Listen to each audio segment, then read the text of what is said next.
Hello, John. Thank you for coming back to the channel. Thanks for A having lot, me. a lot is going on in the world. I want to remind the audience, though, before we begin, that in the description box, we do have the links to John's website. So please click the link. That will take you to his website. You can sign up for the periodical and a reading. We'll go over that later in the show, but there's a lot to cover in this episode. Please type in your questions in the chat or join our simulcast on X Spaces, and you can actually ask for the mic and you can ask your question live. So, with that, One more thing I have to add. Um, it's the easiest thing in the world. I've trained myself finally to do it for all of my sources. I just do it, and it helps them so much, and it would help us if all of you who are coming in and all of you that will continue to come in, and when it's also a in repeat, not live, you'll see me saying this too. Everybody, click the like button. If you want to support us, it's the simplest way. It costs you nothing. It just costs you a little movement of your fingers.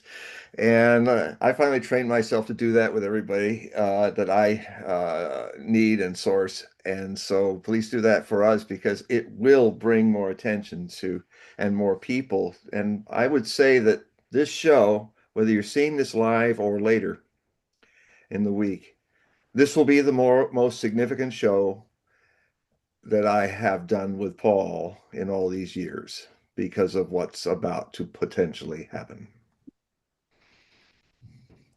So we are we are in this year have entered a 24-month period. A crossroads in human history will be the years 2026 and 2027. Things are going to happen in this period, and they're already happening. They're quickening like I've never seen before. We're going to start seeing um, things that we've only, in some places, hoped for and never thought it would be possible to see it actually happening, but equally, nightmares that we have hoped never to experience, like nuclear explosions, will we will cross that threshold in the next 24 months, if not in the next 24 hours. So I will be first. I will begin with some hope, and I want you to, with all the things I'm about to list to you, because I had to actually write them out. There's so many things. I don't want to miss any of them. And I'm also going to read a very important prophecy from my own master, Osho, that saw a lot of this coming back in 1983 for our times. The I want to first say that of all the times I've been having great premonitions of things coming, some of them you can read in my book, Nostradamus, uh, Premonitions of 911, which is all documenting about three or four of my most powerful life premonitory experiences with the future. One of them being 911, but seeing it coming since 1983, um, is that I have felt, especially after the presidential election of 2024, I had felt a deep, deep dread that something that we were going to destroy ourselves, even deeper than what I felt as a child, my first premonition about the Cuban Missile Crisis when it was ongoing, when I was in my final 13 days of being a 6-year-old. It ended on my birthday, my seventh birthday, October 29th.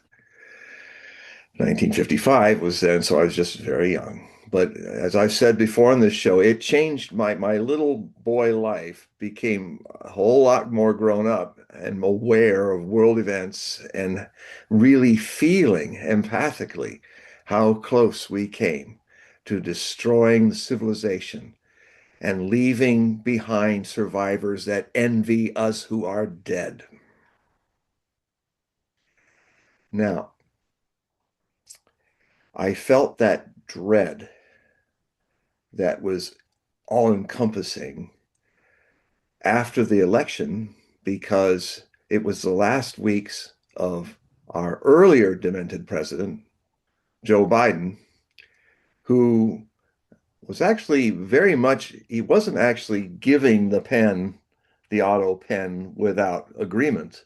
I found out that he was very much into not only not talking to the Russians during this proxy war he was fighting with NATO, using Ukraine as the punching bag, and provocateur of NATO's advance since 1990s, all the way up to the Russian border, which was a recipe for a third world war, which we've been in since 2022 February. We're about to enter in this February, at the end of it, the fourth anniversary and entering the fifth year of this war. What had been happening is that America was starting to, every time the Russians show restraint, these idiots that we have in our leadership misread that as weakness. I'm here to tell you that if Russians acted like we have acted, we'd all have been dead a long time ago, and the few of us left would be envying the dead.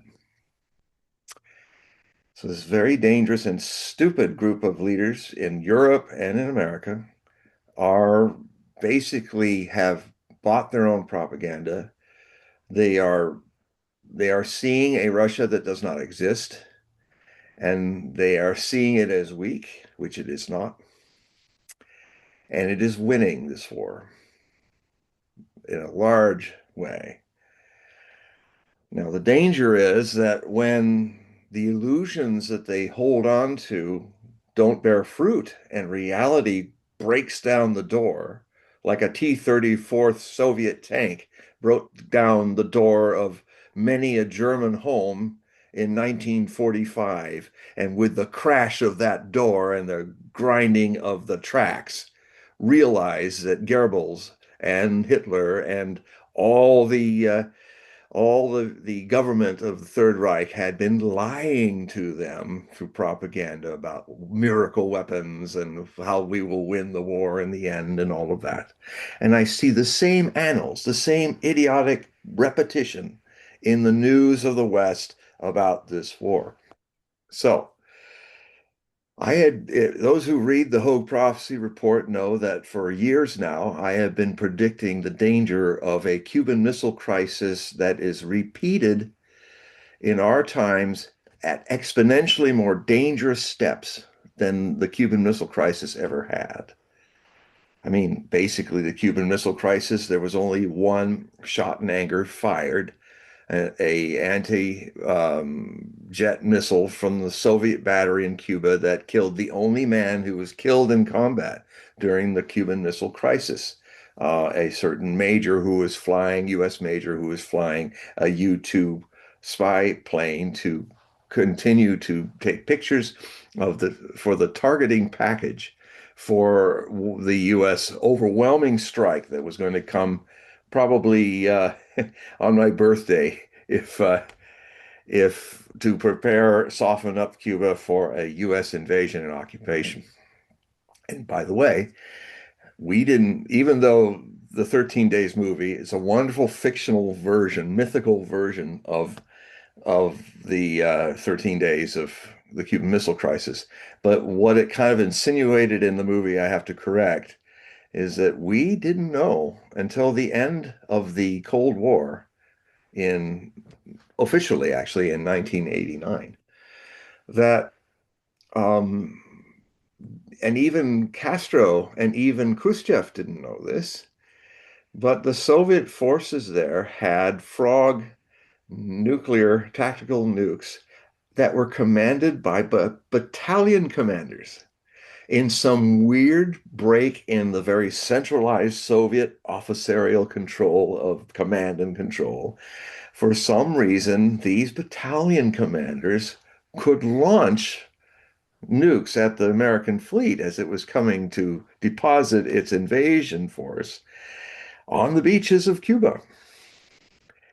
And that would have started, we wouldn't be talking about this now, and and if we were fighting a war now, it would be sticks and stones as our weapons. So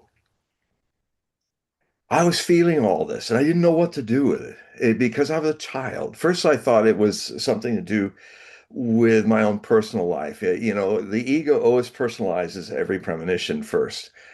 And then if you relax deeper into it, you realize it's not about you, it's something bigger. If you have this empathic thing overcome you, and you don't look for it, you don't seek it, you don't do anything about it, it just comes.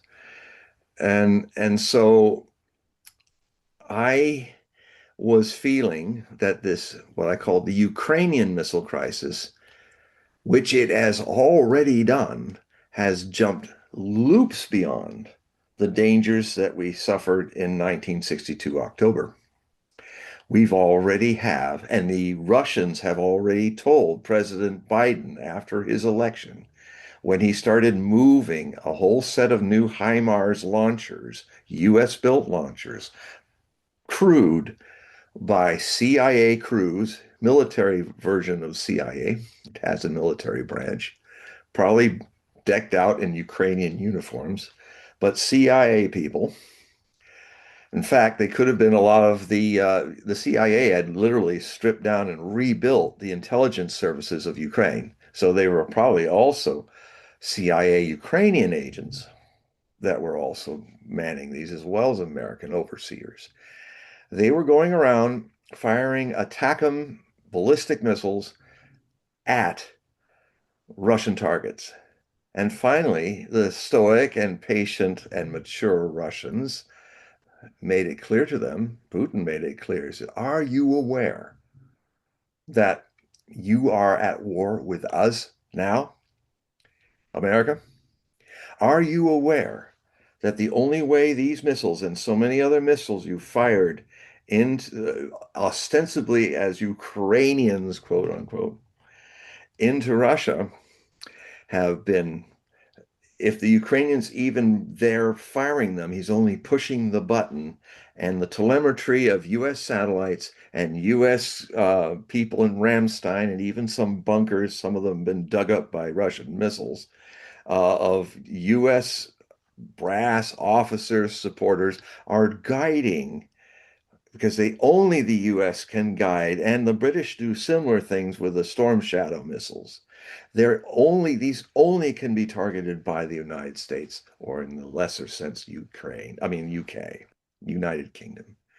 So the Russians were making a point very publicly that you're firing at us, not the Ukraine. You, Americans, are targeting us, two nuclear superpowers. They never would dare do that in the Cuban Missile Crisis. Khrushchev and Kennedy were never going to do that because they still believed in nuclear forces as deterrents from doing that. Because where do you go? Mutually assured destruction, i.e., MAD, MAD as its acronym. And people, when I was growing up, really felt that because the years back when people launched atomic weapons, which we are the only people that have done it, launched it on two Japanese cities, the last two standing. We had conventionally already defeated Japan, and they would have actually surrendered around the time that Berlin fell. They were already reaching out saying, we cry uncle, we're ready to end this war. Now that Germany's not here, we're alone fighting the world. We don't want to fight the world. We just have one request. We will unconditionally surrender on every point but this. Do not keep the emperor on his throne. That's it. If you can just say yes to that, we'll surrender now.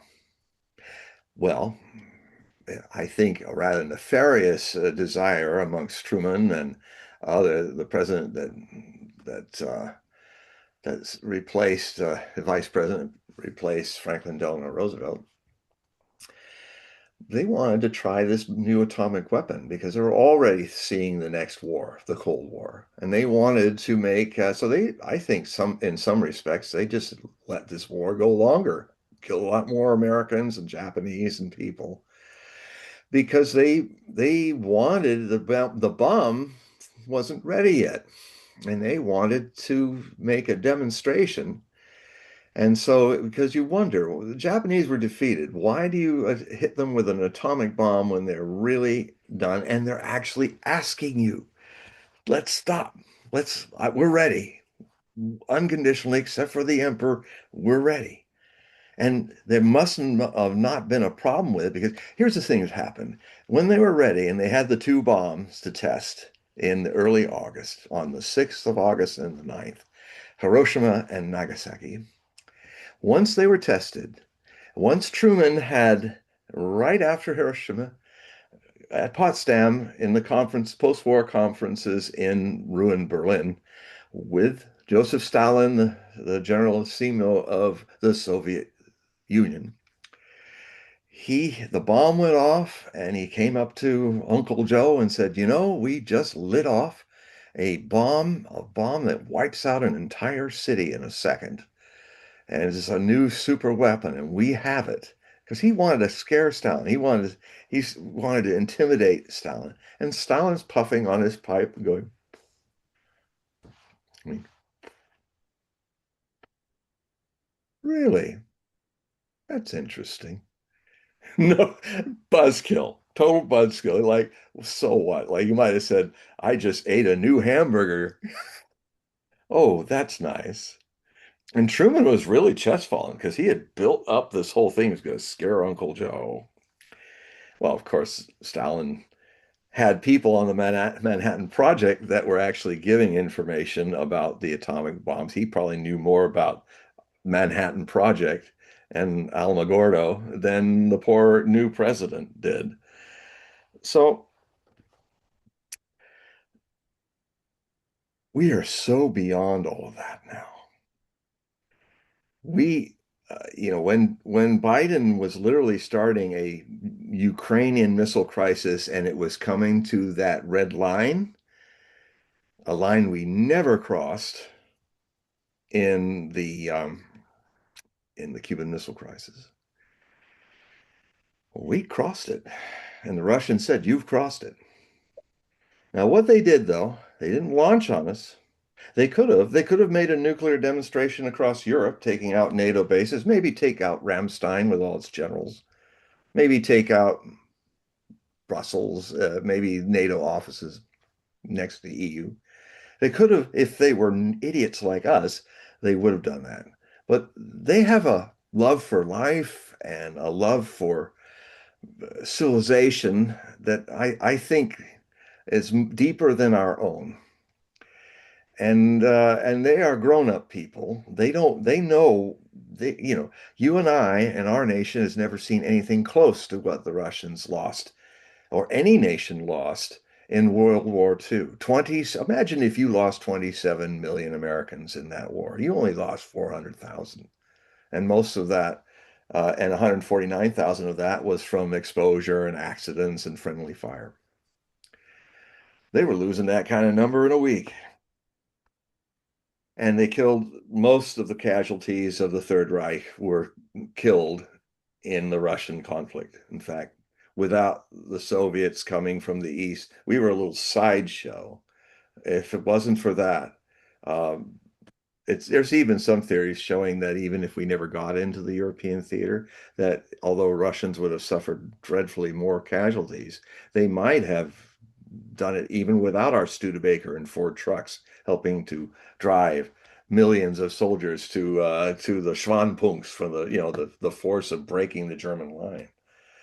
Um, and people forget because they just don't want you to know.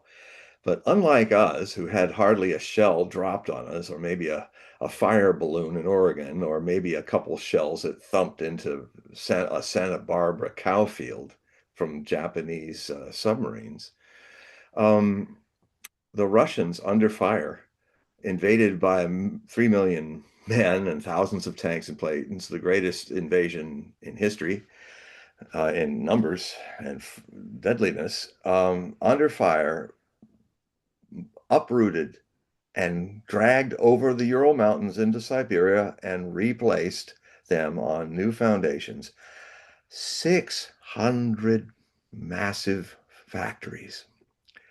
They literally, under fire, being strafed, they managed to move 600 factories into central Siberia, near Ekaterinburg and Chelyabinsk and Novosibirsk and other places, which are now sprawling cities.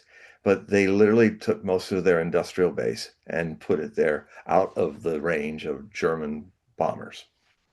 And uh, and we're producing the same in a year or two. We're producing the same numbers of tanks, planes, sometimes outstripping our own industries, which were not being hit by a single pebble from Germany.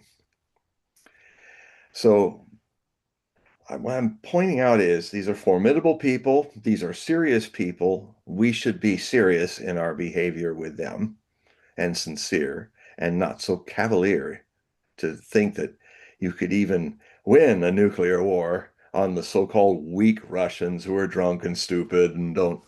I mean,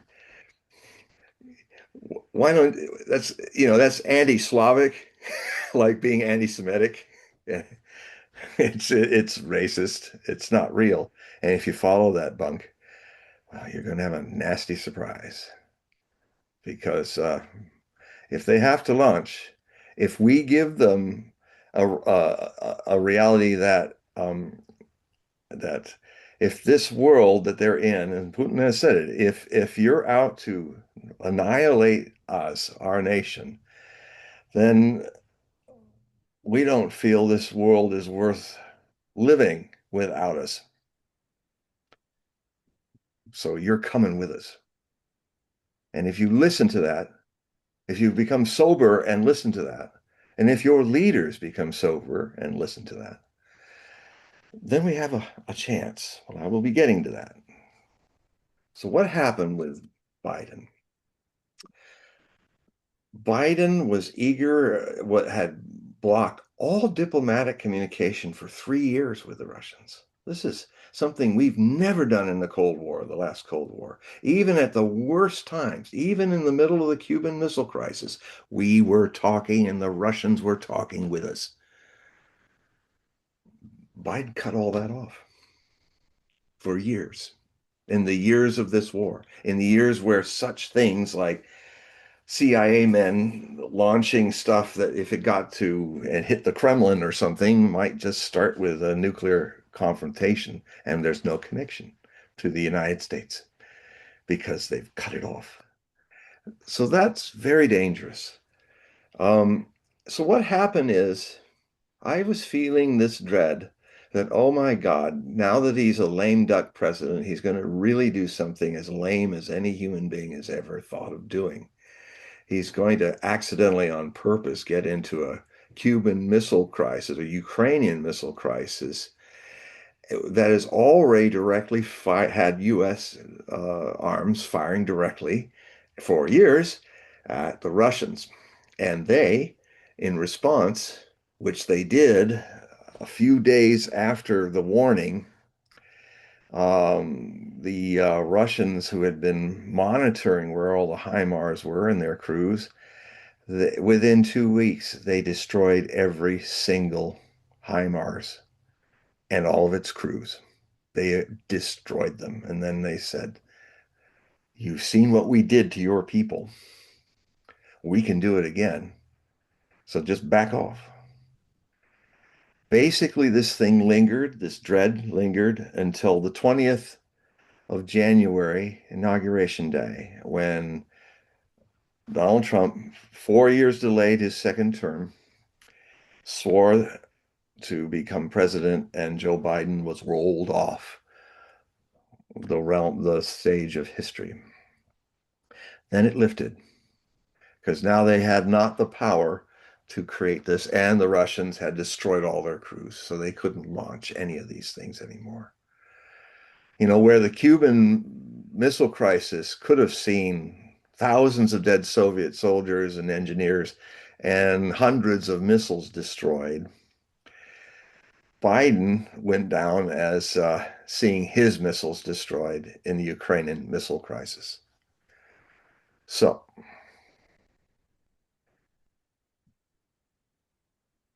I'm going to pull up my notes, so forgive me if my glasses reflect them. Might give a more leery mood to this unique show I'm doing, but I had to type out some things I want to talk about. Um, First off, there's a number of things going on in the world that in the last few days has got a lot of indications that a major strike on Iran is coming. Um, Paul and I were talking about. In fact, Paul, could you kind of reiterate what you said about what's going on in the markets?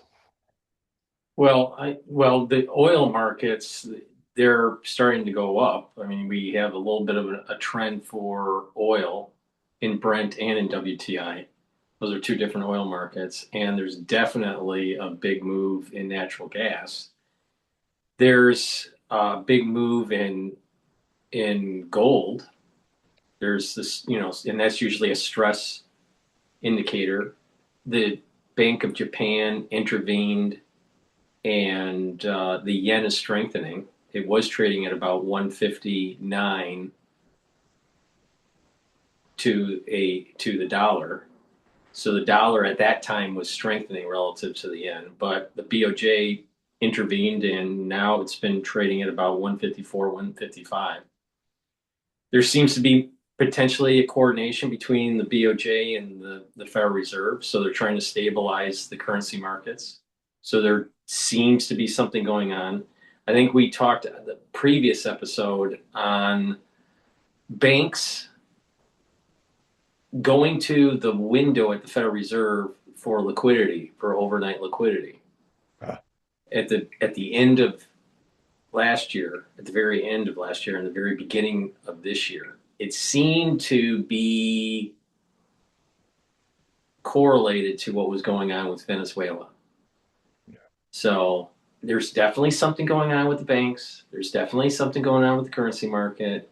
You're seeing stress being built up in the gold market and in the energy markets. So, just by looking at it from a market point of view, I would not be surprised that we have some sort of military operations very soon here, in conjunction with the strike group from Asia, the USS Lincoln Strike Group, in position. So it could be any day. and just interject that I haven't confirmed it yet, but I think everybody's forgotten that there's already another aircraft carrier in the Mediterranean. I'm not sure about that. I'll check. But some of my sources were saying that everybody's looking at the Lincoln, but basically the aircraft carrier that's off Israel could be also sending a strike in, and that some of the people I follow are saying that that could, because it's close to the supplies in Cyprus and other places, that could, even though it's the perfect situation to have a ongoing strike like we did to Iraq for a month, it's a minimum of three aircraft carriers. But then if you include IUD, I'm probably mispronouncing that. Apologies, so my Arab speaking people. But the major base that's in Qatar, they're getting ready. The other thing that's happening is, which is also quite unusual, is that all the main airline carriers of Europe are canceling all flights to the Middle East, to the entire Middle East. So that's big. Um, yes. So thanks, Paul. I think it's the George Bush aircraft carrier that you're talking about. Yeah, I think it is George Bush. Yes, I think it's definitely near enough to where it could be just Mm. coming right up to the coast of Israel. Probably going to be doing duty of trying to fire missiles to try to knock down any of the Iranian missiles that may be coming. Of course, this brings me to another, what makes this so damn dangerous is Trump, what I've got to understand is, I mean, Trump is under tremendous pressure from Israel because he's basically bought and sold by Miriam Adelson and our Congress, almost every member of it, bipartisanly, take huge amounts of money from AIPAC, which is basically a front for Israel, trying to convert America first to Israel first. And a lot of Trump supporters, both young Democrats who voted against the Democrats and also the MAGA people forget that the people that actually got Trump into office were all the swing voting Democrats who said enough with Kamala Harris and all this and this woke stuff and all. And they voted. They took a chance with Trump. Now the uh, the problem here is that I've heard that Trump had said to Netanyahu. First, the backstory is the story is that the reason why Trump did a kind of showbiz demonstration over Fordo and all the nuclear places, and then declared victory and bombing, the with B bombers, B-2 bombers. Um, the reason that keeps coming more and more up is when Iran in June was Friday the 13th, when Iran was able to recover from the surprise attack and decapitation attempt, which failed. Well, it killed a lot of people, a lot of civilians too.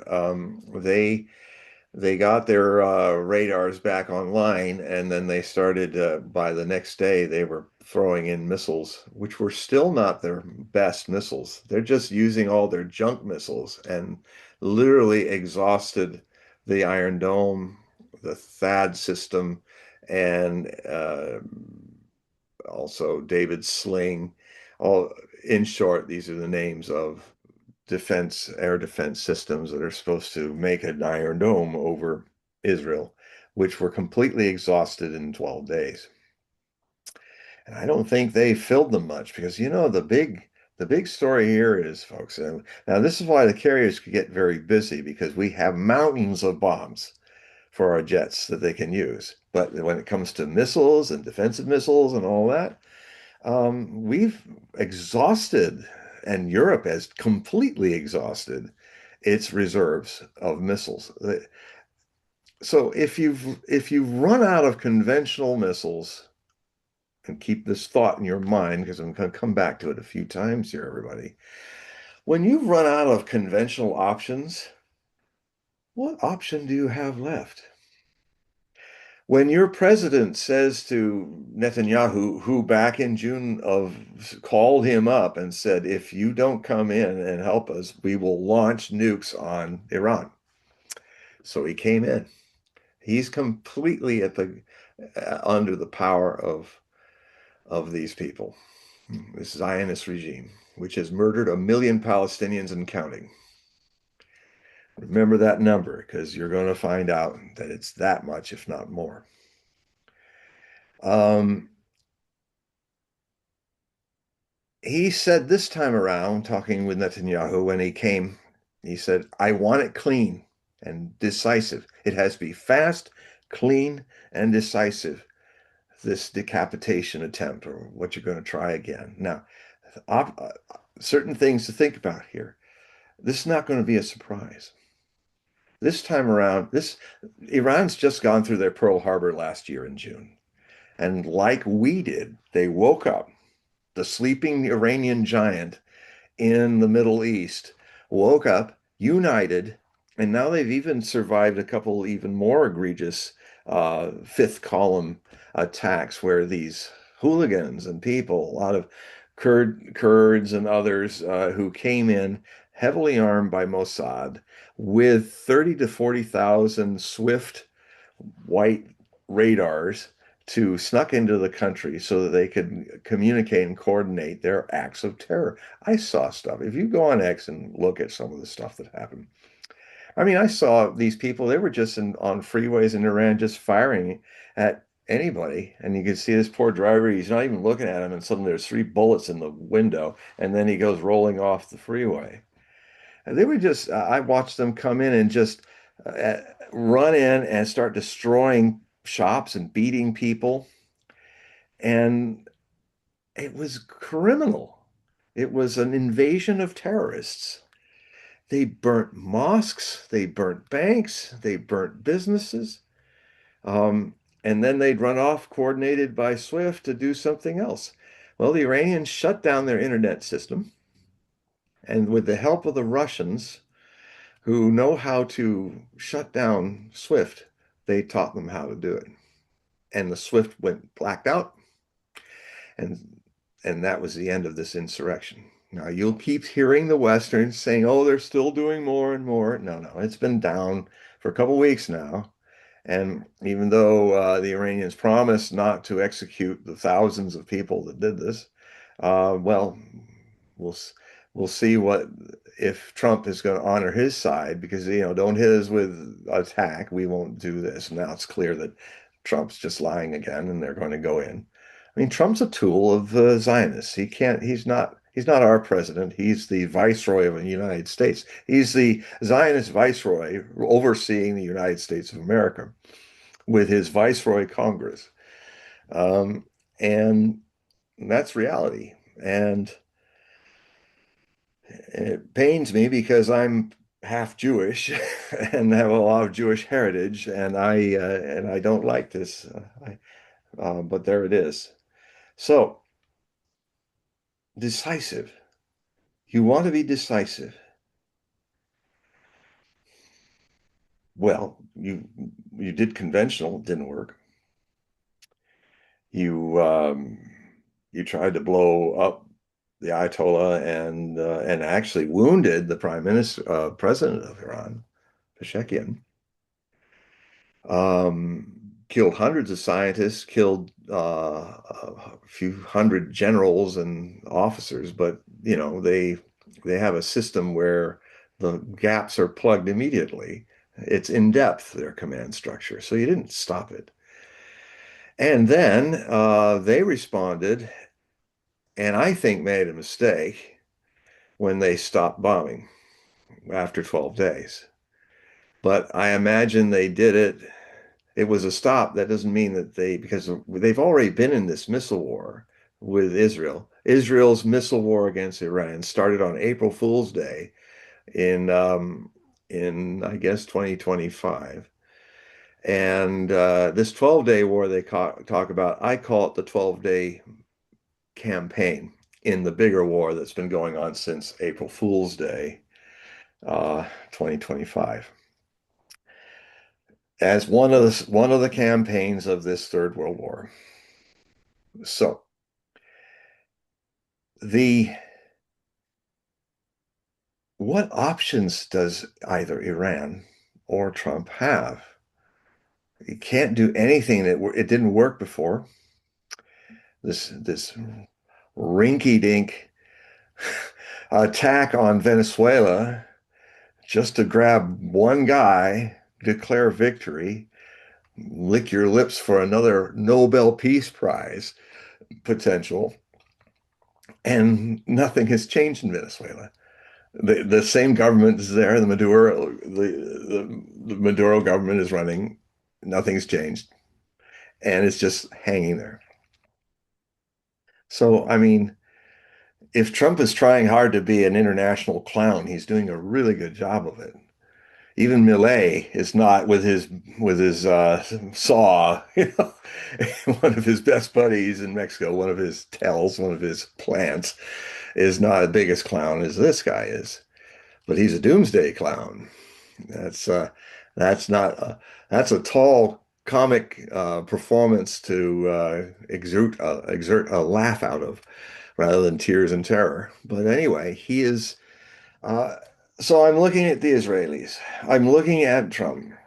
That both leaders don't have, as far as I see it, any other option of success really taking out Iran's command structure and political government unless he used nuclear bombs. Now, Israel had a little earthquake in the Negev desert a week or two ago, and it kind of unusual place for earthquakes, although Israel's with the Rift Valley of the Dead Sea is definitely a high earthquake zone, so can't rule that out.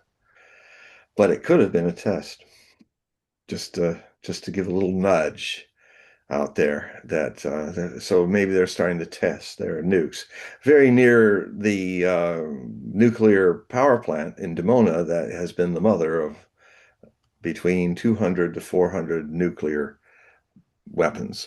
Probably a lot of them are Hiroshima size.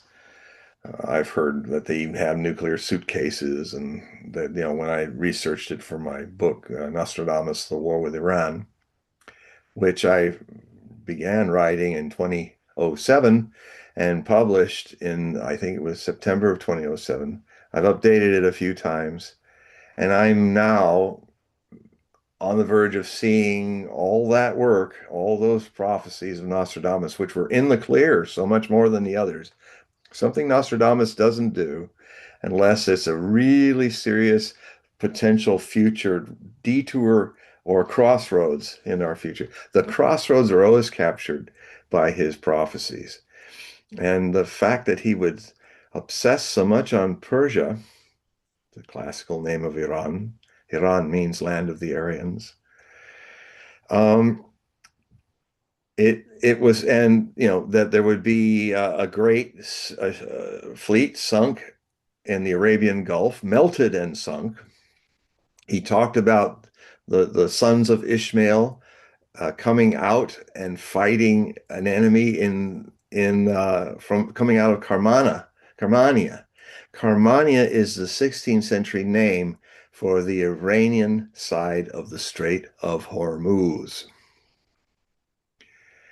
And sounds like they were like went out in their small boats and shut down the Strait of Hormuz, which would thus cut off 45% of all oil imports.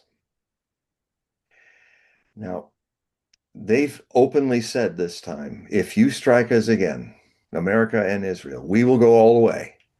They've said we will hit and destroy all your bases. All those 50,000 men and women in uniform, Americans, are going to see missiles, cruise missiles, and other hypersonic missiles slamming into their bases across Iraq, across Kuwait, across Qatar, across Saudi Arabia, UAE. That's going to happen. You so they're going to hit, the dome in Qatar and the big U.S. air base there. That dome was struck in the June attacks. There are only two domes, radar domes, one there and one in Kuwait. That if you strike those, you've blinded half the radars of the U.S. forces in the Middle East. So this we have a situation where, by the way, Iranian missiles have already shown they can reach into the Eastern Mediterranean. So if the George W. Bush is there, um, they have missiles, hypersonic and ballistic, that can sink that too.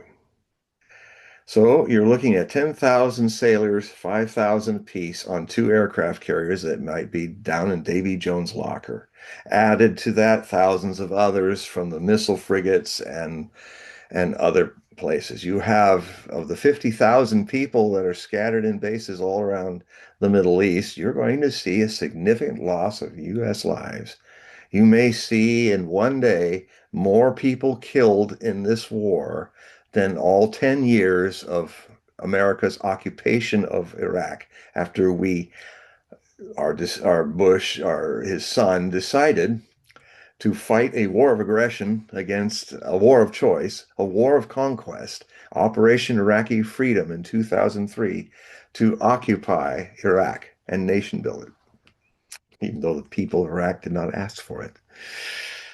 You, this Wars of aggression used to be what we hung Hermann Goering for in the movie Nuremberg, the wars that where you made a choice to go in and violently take over another country was considered in international law to be worthy of hanging in the Nuremberg trials.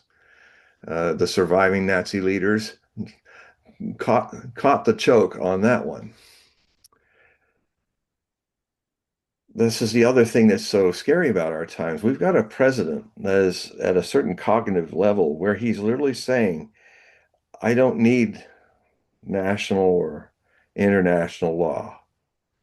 My morality is higher than the law. My moral understanding. Now, that should have got him certifiably taken out of office by the 25th Amendment right there. But people who are around him who are not cognitively, medically declining are may have fresh brains, but they're mediocrities par excellence, and they're yes men and yes women, and they may have a stress test to happen soon because I don't see how this war that Trump and Bin Laden, Netanyahu want to exert on and take out Iran. Because, well, that's by the way, the Israeli government is not for the Shah's dumb son, a real piece of becoming the new Shah of Iran, bringing back the Savak, which were even worse than the Nazi Gestapo in Iran. There's no way Iran's going to even tolerate that.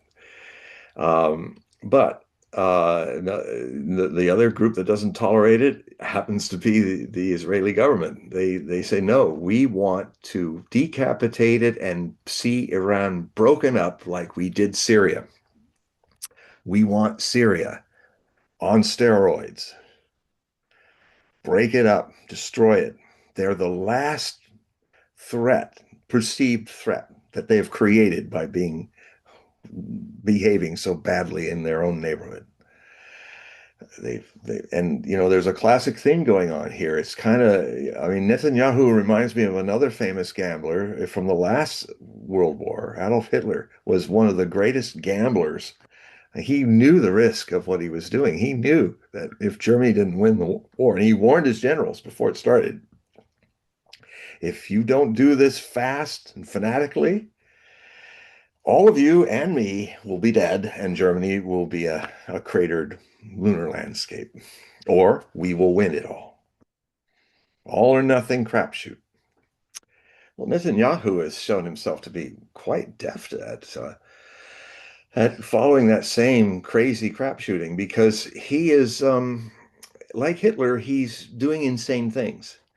And normal people who are more clinically sane than him can't, just like with Hitler, they can't anticipate him doing what are just really bat doo-doo crazy things militarily.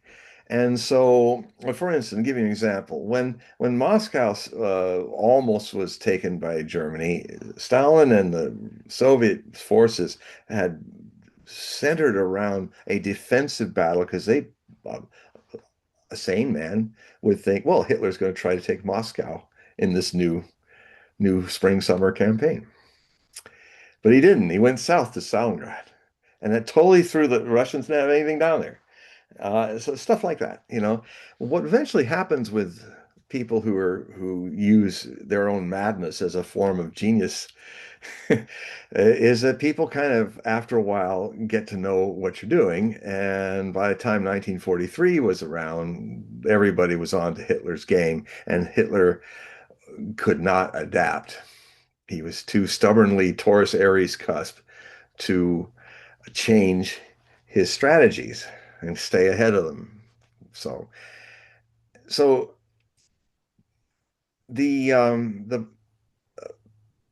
Netanyahu has gotten away, even I would say even more than Hitler got away with. I mean, he's managed to. It's quite remarkable, actually. It's a formidable madman with a method. He has managed to get away with the greatest genocide since the Holocaust, creating a whole new Holocaust and getting away with it. Um, and he's really close to pretty much, give him another year and there won't be any Palestinians left there, except for bones. And, he's managed to come really close to isolating Hezbollah in Lebanon. He broke the connection that Iran had with Hezbollah as its proxy on the northern Israeli border. He's defeated that. Netanyahu has managed to take down Bashar al-Assad's regime in Syria and collapse it and even gain territory from it. I mean, I could see him in all these things being like Hitler, saying, "Well, I won this, I won that, I won this," and now his Soviet Union is Iran. I mean, Hitler had won all this stuff, and now the Big Apple, the biggest thing, the source of Judeo-Bolshevistic communism, which is what he saw them as part of the Jewish cabal to take over the world. It's all ridiculous, but he believed it, and now he was at the threshold, and so he talked himself into it. He said, all we have to do is kick the door down of the Soviet Union, the whole rotten edifice will fall down. He said that. Well, it looked like he was going to be right 8 months into Operation Barbarossa. But by the time the autumn came, and by the time his soldiers were freezing to death on the approaches of Moscow, and he had to fight now the greatest battle in history that few people talk about, the Battle of Moscow. He was starting to say, I fear I've lost the war, even years before it was clear that he had. And he even after that, he never wanted to look at snow. It always made him feel bad. When it was snowing in eastern Prussia at the Wolfschanze, his say stay indoors and grumble along. So Netanyahu is in the same devil's bargain.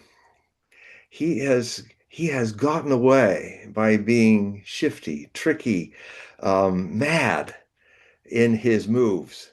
And he's now at the same place Hitler is, the same final deadly temptation. What can go wrong? I have been winning. We've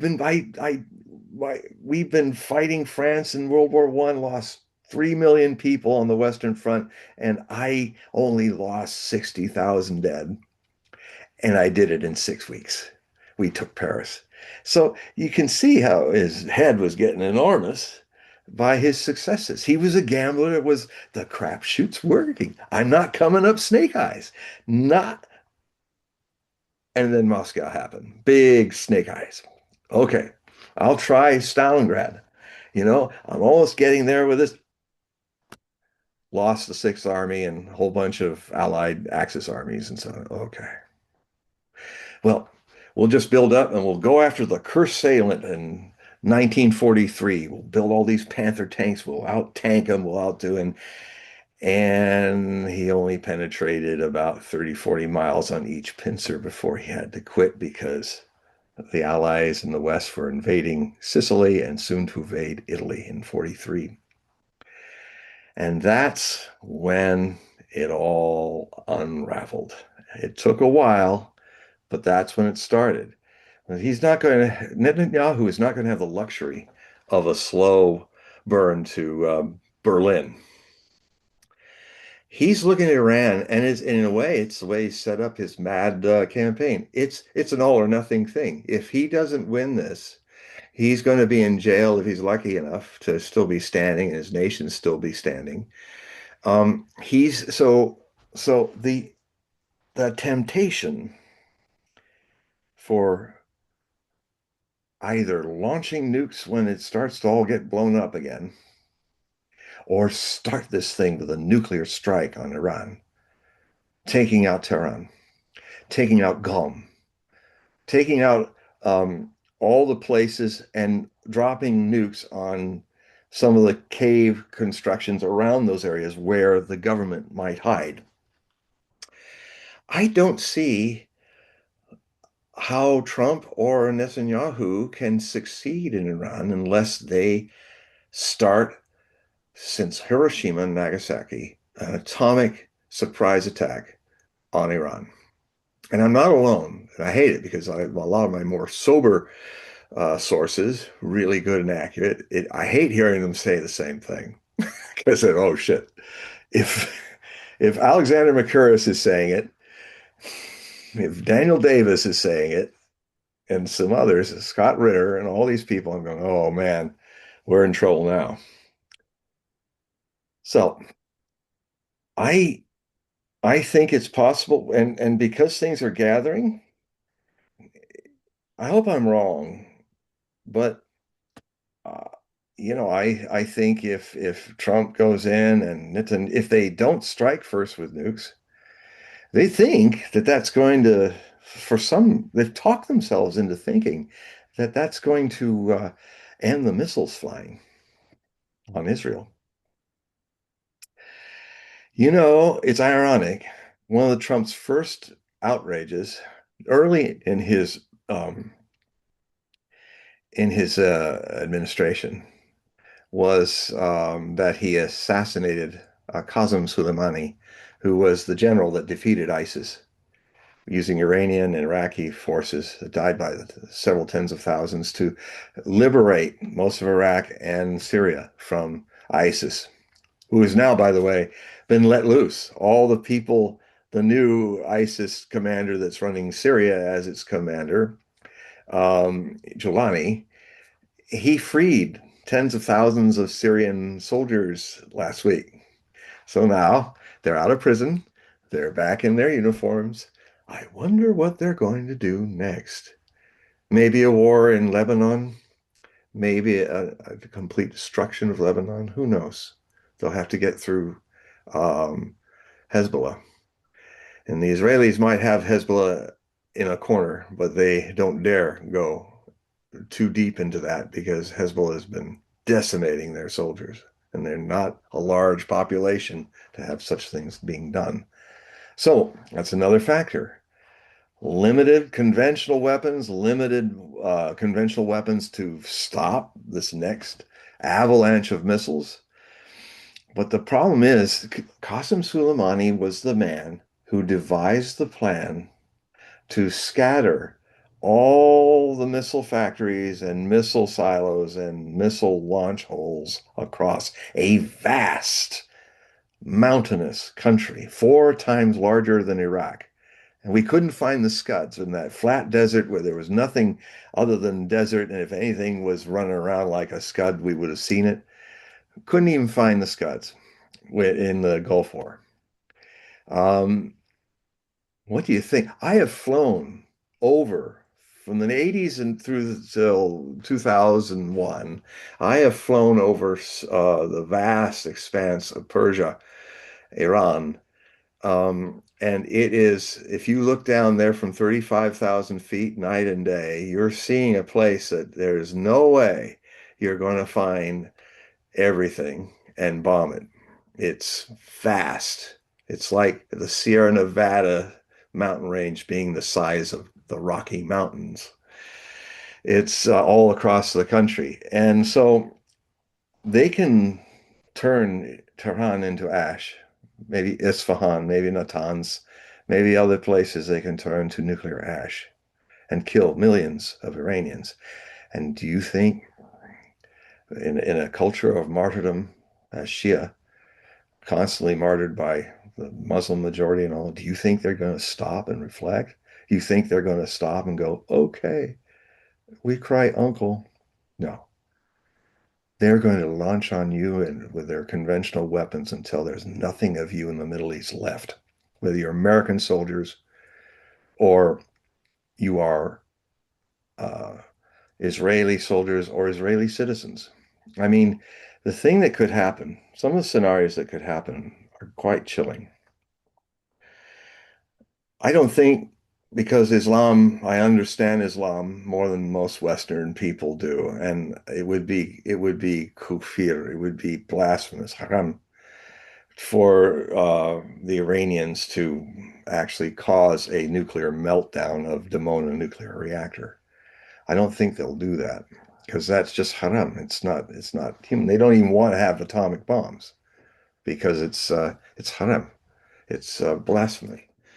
And it is. It's a blasphemous weapon. It doesn't just kill things, it leaves a pall of plague for centuries. Terrible plague of radiation sickness. Who would make such monstrous things? Because you will be polluted as well as your enemy. It's mutually assured destruction. What could be more satanic than that? But in fatwa law, if you build them as deterrents, knowing that they are evil, but you're saying okay because if your enemy is building them and could use them, your deterrent is to have them too. So I wouldn't be surprised if they had some. I don't know though. The the basically what could happen, even I'll tell you this for sure, if Dimona is not struck, all of its transmission lines and power uh, stations that give Israel electricity will be utterly destroyed. Dimona will be still there. It will not melt down. Because if it were, the you would have a Chernobyl situation in the Middle East. And it now by accident it may happen. I don't know. Things happen in war. But if it happened, that would cause a nuclear radioactive cloud that because the winds are usually from the south to the north, which would spread that cloud across the entire length and breadth of Israel, making it uninhabitable. For, get this coincidence, Paul, probably 270 to 200, 300 years. That kind of, if you folks remember some of our talks about the window of a more peaceful, God-granted, God-blessed return of his people to the land of Palestine, and for the third temple either to come down onto the mount or be in your heart, as a lot of Torah rabbis and Torah worshippers of Judaism, including myself, are into. Um, so this, but even without this happening, God forbid, the conventional devastation will be so massive that the people that survive it, most will, Israel has good bunkers, they won't have water, they won't have food, they won't have electricity, and they will be refugees from a devastated country at a time where a whole lot of the world is not going to accept them as refugees because they see them as mass murderers in this Holocaust, which 80% of the polls still show 80% of the people living in Israel are all for it. Get rid of those Palestinians. Final solution for the Palestinians. And I'm shocked to see, but all around the world, for instance, in Thailand, Thailand's no longer accepting Israeli tourists. They talk about how they're so overbearing and demanding, and they're doing crimes and stuff like that. And so Thailand pretty much put a moratorium on Israeli citizens coming to Thailand. This is what I hear and see some of it happening. So in Asia, a lot of people are saying, no, we don't want to have Israeli tourists come here. They're nasty, they're arrogant, and feel entitled and treat us like little gooks, you know. And so, a lot of racism going on here. So I want the only nation that's going to let the surviving Israelis come live in it is the United States. Otherwise, I think most of the world will not want them. This is how bad it's gotten.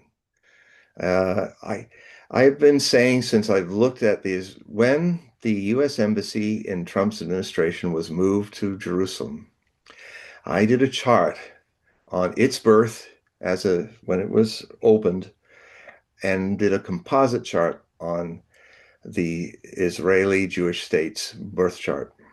And it was catastrophic in some of that it was a move, and I wrote about it back then, that would lead to the end of the Jewish state in the Middle East because it would then trigger in the chart all these squares and oppositions, which are basically what is wrong about this first return of the chosen people since 1948, who returned as Zionists, which are basically Jewish fascists with their racial policies similar to the Nazi fascists against Semitic peoples. Nazis were anti-Semitics because they were murdering the Semitic Jews.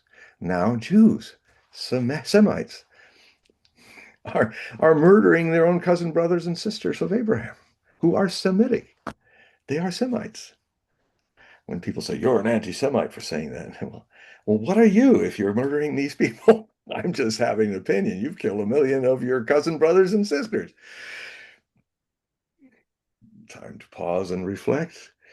And so all of this is coming down. It's this bad karma. It's this toxic situation where the way you unite the people staying in Israel is through creating enmity with all your neighbors so that and even Moshe Dayan, who is least honest about it, very eloquently described it when he said, look, these people, he openly said, we came in here, we raped their women, we destroyed their 700 villages, we took their ancient lands, and they hate us. So, therefore, you must unite and be a warrior tribe, a warrior nation. And so he basically is saying we have to live by the sword, even though Isaiah said you can perish by the sword. And that, unfortunately, is what's transpiring. Jews will come back to Israel in the future if all this stuff that I'm talking about happens. But it's going to be according to the way the prophecies work. It's not an enforced uh, invasion, it's a welcoming. And when they come back, so many Jews were coming at the turn of the last century, and and the Arabs and the Palestinians were helping them set up find where water is. They were good neighbors. And I believe this will happen again, that Israelis will come back, and this time around, they won't be murderers and rapists and genocidal. They will be living with their cousin brothers and sisters in peace, and they will return. And whatever happens to the temple will then happen in its own accord, not in your ego's desires.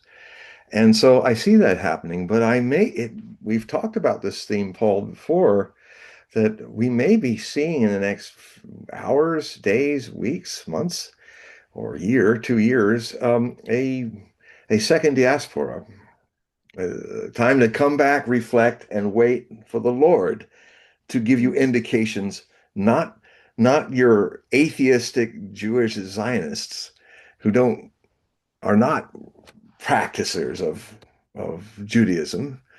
They've even said, some of their greatest leaders said, it's not about God. It's not about the religion. It's about the land. That's everything. So they don't. They just do that to go through the motions. They're not spiritual Jews. Um, the spiritual Jews and the vast majority of Jews are with me on this. And there's amazing guys who've been watching, amazing rabbis, one in New York and all, who really explain the whole situation beautifully. Um, and I'm with them. My Jewish heritage is with them, not with these Zionists. So, so things to look at here in my list. It's possible we may see if Trump actually says, well, we'll use nuclear weapons against Iran if they're losing this thing. If he's pressured by his Israeli handlers to do that, we may see a situation where he has to stand before Congress and deal with the 25th Amendment. It'll be all depending on whether, some people in his cabinet who are not the yes men, like Tulsi Gabbard and some other people, and possibly the vice president, although I'm not sure anymore, um, that they say, no, Mr. President, you can't do that. You cannot launch nuclear weapons. And he says, well, I order you to. He says, we're not going to follow it. And then maybe they'll take the next step and say, I think we ought to give you a cognitive test and see if you are actually capable of being president of the United States. I think he cannot last his 3 years. He's going so fast. It often happens with very powerful men who kind of thrive on stress. As he has often said, I thrive on stress. Well, the downside is when you're in your early 80s, late 70s, early 80s, um, it'll it'll thrive on you in a different way with a rapid decline of physical health, of mental health. And so we're facing that. The other thing is that all of you think this is going to be far away from your lives, wherever you're listening to me, if you're not in the Middle East. If the Strait of Hormuz is closed, and if the oil refineries and infrastructure of the Middle East is destroyed, you're going to be in a whole different world when it comes to being able to drive and fly and do a lot of things. The other thing that's happening is this will be a huge shock to the global economy, especially the West. Not so much China, not so much Russia, not so much the BRICS nations. So that's another thing that's going on. The other thing too is that if America actually does what it did before, but in a worldwide watching, launch nuclear weapons, we're the only people that have done it. And if they and the Israelis do it, the whole world, if you think people are moving away from the dollar, moving away from US bonds, you got a surprise coming. The You could see in a year all the things that support our US dollar by making people use it, by sanctioning them if they don't, by us making it toxic. You're not hearing this information on CNN or Fox. You should expand out to some of my sources. If you're a member of my Hogue Prophecy Report, you'll have all the links, and then you'll have their links, and then you'll have their links. I use my work also as a doorway to a real set of newsmakers and news chroniclers. So I contend. Don't have an opinion for or against it. Try it out. See how much of what I'm saying is BS or not. So by becoming a member of the Hope Prophecy Report, a subscriber, then you'll know. I have all my sources, you'll know. And what's happening and what I've been reporting on is that there's nobody's running for U.S. U.S. What do they call them? The bonds or things of that because we're going to see that run out. What that means is that the United States economy in this year probably by autumn, is not going to have the bonds, long-term bonds, basically depositing our excess debt on our customers because they won't be using the dollar.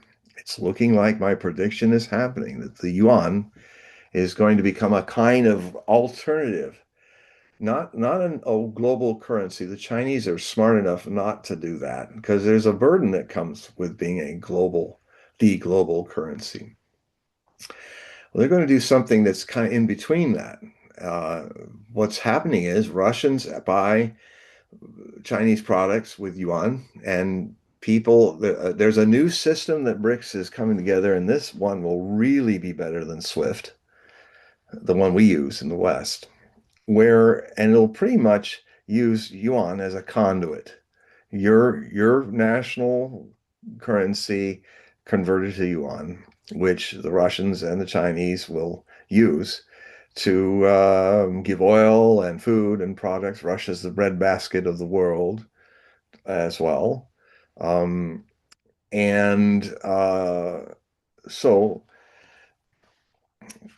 so I don't think the It's nations. interesting that you're bringing this up, John, Mhm. because today in Asia, there's actually a financial conference that's taking place. And one of the representatives for Japan's banking industry, central banking industry, did mention about these new facilities that they're starting to create where their trading partners, they're reaching out with other trading partners to use their currency. Yeah. Yeah, it's it's a simple thing, but it took a long time for people to realize, and the circumstances had to happen, and certainly large superpowers that were more benevolent about this rather than usury about this, Russia and China. You know, China just wants to trade and make business, doesn't want to make war. Russia doesn't want to make war. God knows, if anybody knows what war is about, it's Russians constantly being invaded by Europeans for 800 years. And now you're in the last act of that, and it's crashing. I mean, that's the other thing that's happening. The war in Ukraine is accelerating, so there's another potential panic situation where as things collapse this year, and then what's Europe going to do? And what I'll tell you what they may do. This is kind of a shocking twist, but I've been writing about it since 2014, documented these views. I've always felt that the future of Germany, the final karmic healing of Germany and Europe in general, will be when they invest in Russian factories employing Russian workers and actually turn east with the Nord Stream pipeline 1, I think it's still functional. I really see if Trump uses nukes or goes into this ruinous war in the Middle East, which upends the economy, I think it will happen that the Europeans will look east and they will turn their backs on the United States because the United States is turning its back on you. When the United States sooner or later is going to drop NATO like a bad habit, it will then pull 76% of all the resources financially that makes NATO survive, which means none of the European NATO members, when America backs away, can keep NATO going a day after. So there's two choices. You either fool yourself into think that you can fight a war when you've exhausted everything and your industries can't produce what Hitler could produce because they're basically gone. You've let them go to seed. You've shut off your nuclear reactors. You're closing down Volkswagen. You are and Siemens, and that is the heart. The German Reich is the Bundes money is the backbone of the euro. So your euro is going to go down. So make love and vacation, not war, Europe. Become at least for now the place where everybody in the global South, China and Russia want to go to vacation because of your lovely palaces and beaches and all that. You don't have any natural resources, so you might as well use your vacation resource to keep your countries going. But you won't have anybody protecting you from Russia, and maybe then you'll recognize that you don't have to worry about Russia. They have never invaded you. You invade them for 800 years. They don't want to invade you. They've got 11 time zones. It's like it's like 12, 14% of the Earth's surface. They don't need more land. There's only 150 million of them. What are they going to do with all you 500 million fools? They're not going to conquer you. This is just so silly. And maybe it will take, and I'll finish with this on a good note. Maybe it will take this shock to wake you Europeans up and dump those idiots that in the next year or two out of office. Close the EU because that is a technocratic dictatorship. Once you gave them the power, they rule over you like dictators. Shut it down. It's really ripe time, and the astrology is in favor of it, of a second French Revolution, which spread across all of Europe. It can be peaceful, but you gotta take these people out of power and wake up, start becoming mature again, stop lolling and let other people run your scene. I mean, Europe has become so weak. It's not a good, healthy thing when you had an overbearing parent like the United States, because in all these years, you've lost your spine, you've lost your individuality as nations. Grow a spine again. Wave bye-bye to the United States and NATO and the EU. Find different ways and turn east because your destiny is east. I've started saying that in 2014 before all this happened. And now it's clearer to me now than ever. The other thing too is that despite the fact that the dread disappeared in the end of Biden's administration, and despite the fact that it looks like we're really going to see some fireworks, really scary stuff, I don't have that dread in the pit of my being. I don't know why I don't have it, but it's not there anymore. It's almost like these next 2 years now it could change any moment, but I'm saying I'm rather surprised. With the stuff that's going on now, and I'm not in denial. It's not there. It's the Cuban Missile Crisis not in my gut at 6. It's not there. So I'm wondering if what happened at the end of Trump's administration, that Ukrainian missile crisis, for some mysterious reason, has ended the danger. But we are going to be scared a lot in the next 2 years, and it's good. Scared straight. It's almost like the guy who could have hit the guy with his first punch wasted it, and now the fight's even louder and the threats are higher, but he's just not going to win the thing. I bring back this idea, this very mystical idea that all evil and discord and stuff have their alchemical purposes for us if we live the art of living in the right way. There's nothing wrong with being scared if it wakes you up. There's nothing wrong with it. If all this stuff is about to explode in the Middle East and it's going to upend everything, you may all wake up. You will be alert. The Cuban Missile Crisis was the seed of fear that planted the Enlightenment that eventually, over the next few decades, ended the Cold War, made people aware. In fact, we were in more greater threat in the late 80s than ever we were in that time of the Cuban Missile Crisis. We had 72,000 nukes on the planet. We could destroy the planet 20 times over. They were piled up everywhere, and mostly the Soviet Union, United States. And at the same time, as Scott Ritter was out there in Russia dismantling them, we had created intermediate missiles like we are doing now by breaking the INF Treaty. Trump did, America did, just walked away from it. Now, Russia said, well, okay, then we won't create intermediate range missiles that could be nuclear tipped and place them in the European arena if you do not send the same. And so we will put a moratorium. They're doing the same thing about the START Treaty, the new START Treaty. We will not add MIRV warheads to our 1,600 delivery systems if you don't. But if you do, we'll add them. So for 3 years or so, this was going.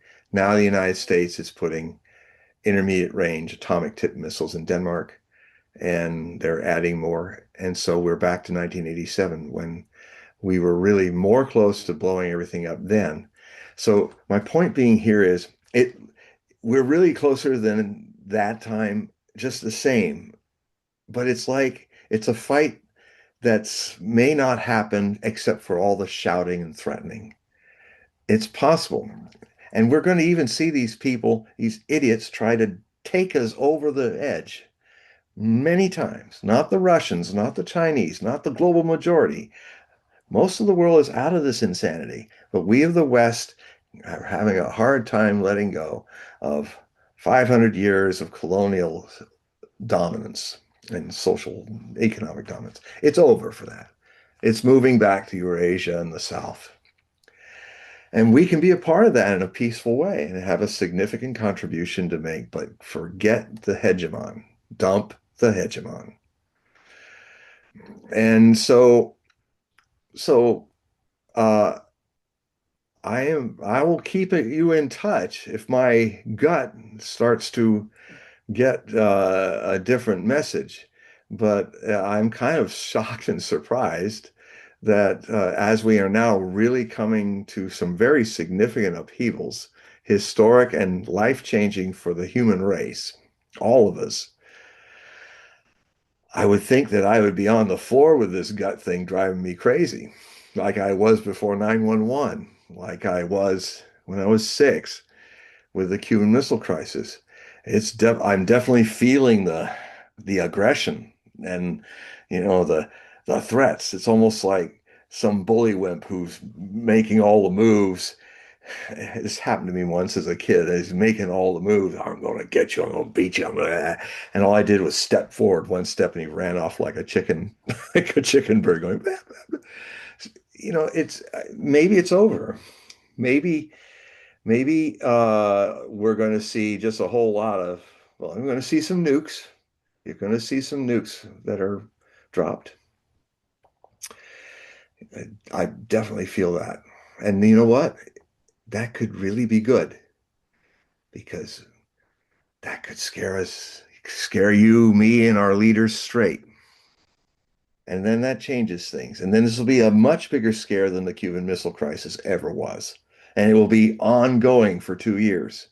It'll infect our DNA. It will make us more alert. It will make us more suspicious of all these warmongers and hegemoners and people like that.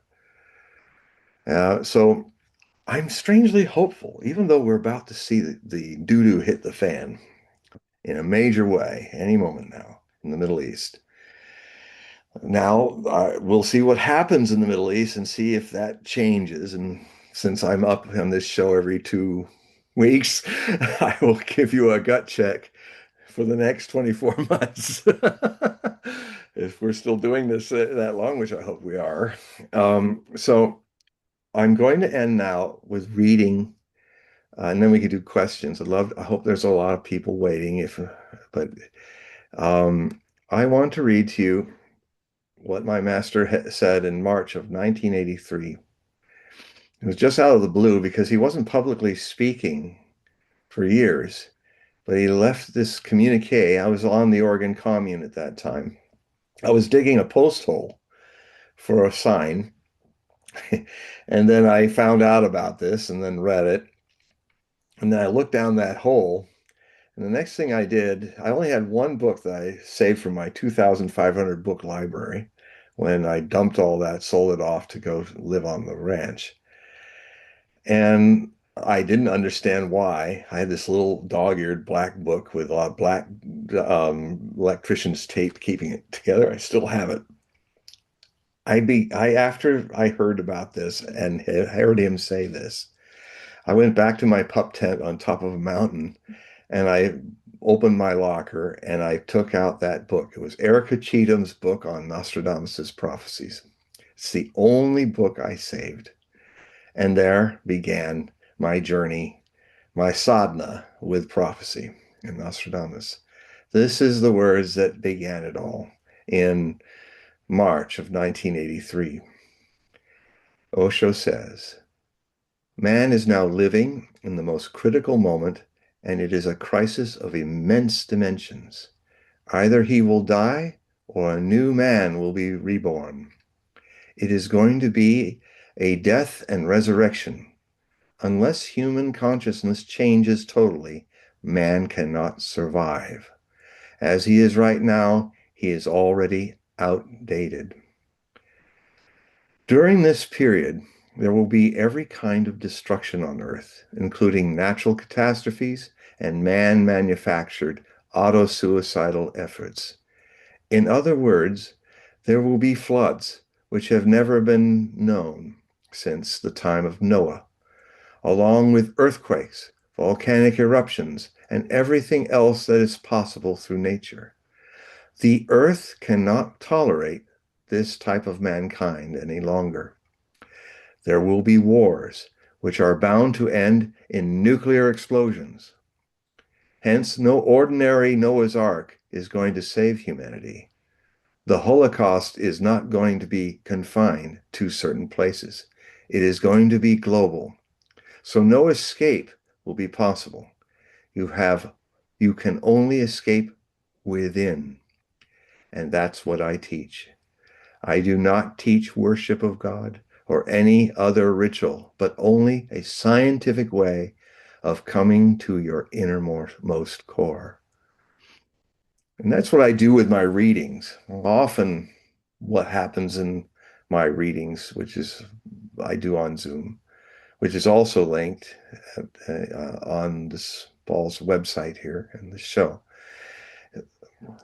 My other work, which is not so well known, is to share these remarkable meditations of Osho, which are really tailored for the needs of a world that is mind amplified, too mind amplified.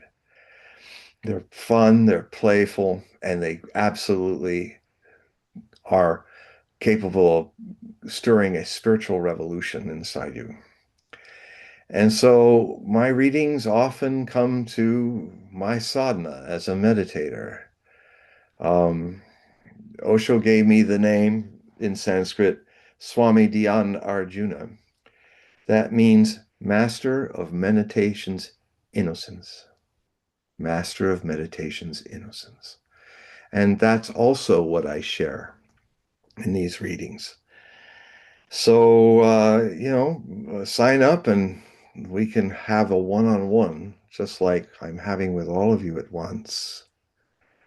So, again, the beauty of us reaching this Noah's Ark situation is that going to the center of your witnessing consciousness is the thing that could do more to literally change the course of history by doing nothing, but being, loving, just here, just now. The consciousness is like a candle in a universe of darkness. The darkness of the whole universe cannot put it out. Consciousness is like a light that cannot be put out. And all that's needed, according to mystics like Osho and Gurdjieff and others, their hypothesis is that all is needed is another 200 people who have their candle lit, which they have been born with, which they came with. It's already lit. You've just forgotten it because of the programming process that every child goes through. Well meant by our mothers, fathers, priests, politicians, and pedagogues. They mean well, but they've lost the thread because it was also done to them. This breaking of the thread through conditioning, if it can be broken, the human race has a great future, multi-galactical future before it. And we can make this earth a paradise. It's very simple. We just have to reconnect with the gift that we brought into this world, the gift that every child has, Buddha nature, Christ consciousness. It is coming in the package of every child, and it is not lost, just coated over by ego and programming, which can be witnessed and then it will fall away on its own accord. So consciousness has a quantity, consciousness has a quality, consciousness has a quality that can counter all the darkness that's descending on this world right now. That darkness cannot put out the candle of at least 200 more than the average of us becoming fully lit. And even if you're not fully lit, if you are doing the meditations and living in the world through that without being of the world, totally engaged, no escapism here in these kind of meditations. Just your love, just your awareness, just these things, these simple, ubiquitous, ordinary things, which are so extraordinary in their ordinariness. That's why they're missed. You can change the alchemy of the situation that's happening on this planet. And so that's what I teach in my readings. So if you resonate with this, please go to my website, hogueprophecy.com, HOGUEPROPHECY.com, and you'll see the links about getting a reading from me right at the top of the website. And sign up and we'll set up the time. If you sign up, you'll put Hogue reading in the subject line. It's all you need to do. I'll find it in all the thousands of emails I get every day. And I will contact you and give you the available times and we'll set it up, tell you how to pay for it online and all of that. And then we'll have a reading that sometimes can last 2 to 3 hours. We go deep, but playfully so. So, thank you everybody for listening to this important message. And now, is there anybody thank you for patiently waiting if you've been waiting. Does anybody have a question or a We comment? have quite a few listeners that are from Canada today. Ah, right. So, Remember what I said last time about Alberta and all of that, and about that, well, yes. what? Yeah, maybe you want to repeat that because we did have a question about Alberta. There was a question earlier in the show here Well, about the question Alberta that, and their yeah, referendum. yes. Well, I when I said that, I didn't know they were having a referendum. I was like, and a day or two after, I went, oh my God, Alberta's really thinking about it because it just vibed it. I thought that's how it works in this. Um, I don't really do anything. I just allow. But anyway, yes, the question that had come up 2 weeks ago from Kent, who's also from Canada. Hello, Kent, if you're out there. He did a reading recently. Got a reading. Um, it came up about Greenland, and what also came up was the potential future of a breakup of the United States into more sovereign states rather than a national centered, the United States returning to our rather than is. It's a community of sovereign states. And then we got on to the subject with Kent's question about how would Canada break up? If would Canada break up?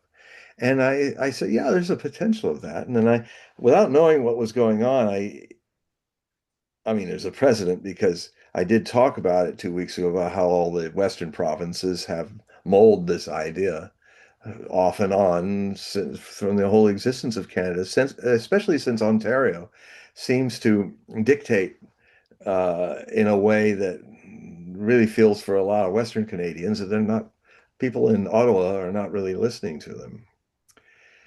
And I don't think having a lot of truckers imprisoned in very fascist ways has done help to keep the Canadian Union alive. I will just add that.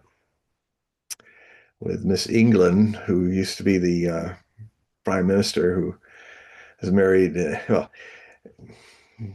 bit National Socialist. So, yeah, Well, she resurrected herself at the at Davos. yeah, well, go figure. Yeah. You It, know, because she was kicked out or stepped, yeah. resigned or whatever. Well, she had to go back because she's Yeah, got kind of kicked out in Canada. but she's trying to almost like redefine herself. Well, I yeah, never she's, liked her. I actually met her. oh, really? Yeah, this was during the INET days with INET used to INET is an organization through Soros that was like Ah, for economics. So it's like new thinking. It was like a new thinking economic forum. And she would usually MC some of the actual panels. mm. It was kind of like a mini Davos kind of Yeah, thing, she does a Soros lot. version of it. And at the time, I think she was working for Reuters, Uh, or it was either Reuters or FT or USAID used to give those guys billions every year. something. I So, wonder why I don't read them much anymore. but she's trying to position herself as a consultant or position Yeah, herself as an analyst, yeah. financial analyst. I don't like her because she used economic warfare against the truckers. Yes. She froze the accounts. They absolutely froze their accounts, destroyed them, took their and then Dangerous. the actual acting prime minister was hiding away pretending he had COVID. And he's the son of Fidel Castro, illegitimate. And you can see he looks so much like his father. And it isn't his father. Trudeau. Pierre Trudeau. Yeah, yeah. No, it's a whole story. I mean, it's all documented. It's all admitted. Pierre Trudeau's wife had an affair with Pierre in Cuba, not together, but it went on while he was there in Cuba doing diplomacy for increasing Canada's economic influence in Cuba. And when all that was happening, and you can see the pictures of them. I mean, you know what it is when people are attracted. It's like you really, I mean, you see his wife and Fidel, and they were like, oh boy, they've already done the deed, maybe more than once. And so, and then she got pregnant with uh, with the former prime minister. She was really the power behind him, and she was the one responsible for all that rather national socialistic repression of the truckers. Mm-hmm. Mm-hmm. And There's a I direct that's when correl. she got There's on my radar because I was saying, why is she, this is absolutely fascist what she's doing. And I was thinking Canada was a place, I love Canada. I thought maybe if I get too politically incorrect in the United States, I can always go to Canada. Now I go, nope, yeah. I thought I'd never say it. I'm actually safer here than there. Well, the thing And Europe too. I don't think I can go back to Europe with or Freeland England. or with Freeland, she heavily is connected with Soros. Heavily. Yeah, And, yeah, very much. he's connected to, this almost like destroy the world Yeah. Dr. depopulated. No kind of guy, Looks like we who's need fine. another Holocaust. She's dangerous. She's absolutely dangerous. Yeah, And she seemed to be she on didn't certain like us. substances when she was, We're just when, meat to her, you know. yeah. Well, and then, over at Davos, it was interesting with Carney, who's now the prime minister. But Carney, it's like he's he's aligning himself with China now with trade deals, which Pretty is bold obviously move. going to upset Trump. So there's going to be more tariff. I mean, just recently, Trump said that if you align yourself with China, Yeah. then we're going to slap on 100% tariff. He's You even know, starting to call him the governor of the 51st state again. So yeah. that's coming up again. And then you have you have the Supreme Court that's going to have their say on tariffs. So it's going to I hope cause they do their job. So, but let's just say that let's just say that the Supreme Court says the way that Trump is using tariffs right now is illegal. It Well, is. then the markets are going to go into free fall, Yep. and then Trump's administration is going to come up with some other means to slap tariffs. Will create more free Yeah. fall in unknown in the He's a market. president that does not follow the laws of the land or the United Nations, which we signed on to, which means the UN laws are our laws. And he's a lawless president. I mean, I've never seen it before. He literally is said, my morality is higher than the Constitution and the laws of the nation of the world. That's crazy. See, I always put when I look at leaders, especially in the United States, the litmus test that I use is if they were in the situation of George Washington, would they have given up the generalship, become a private citizen, Yeah. and run as the president of the United States, or would they have anointed themselves as a king? And I did vote for Trump 3 times. But the thing is that Trump has the personality Yep. that is antithetical to George Washington in many. Yeah. Yeah. And because of that, Trump would have anointed himself king. Well, I mean, he wants to be king of what I call BOP, his his an acronym for what the something of the Bureau of Peace or something like that, whatever he's calling it. Oh, the I mean, Board of Peace. The Board Board of Peace. I call it BOP. yeah, the Board of Peace. BOP. And I it's and he's you can stay in the club if you give me $1 billion. And he'll probably run that after if in his hospital gown with a bedpan after his presidency is over. But I don't think he's anyway about England. That England's family married into Ukrainian nationalists who were in Canada as refugees of, well, basically being allies with the Nazis and losing with the Nazis.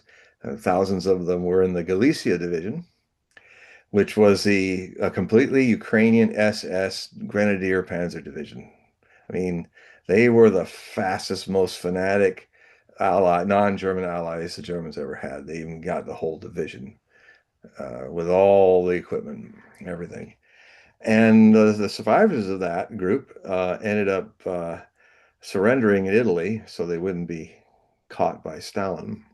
And then they ended up in Britain for a while, and then they ended up all around Ontario area, but especially around Toronto.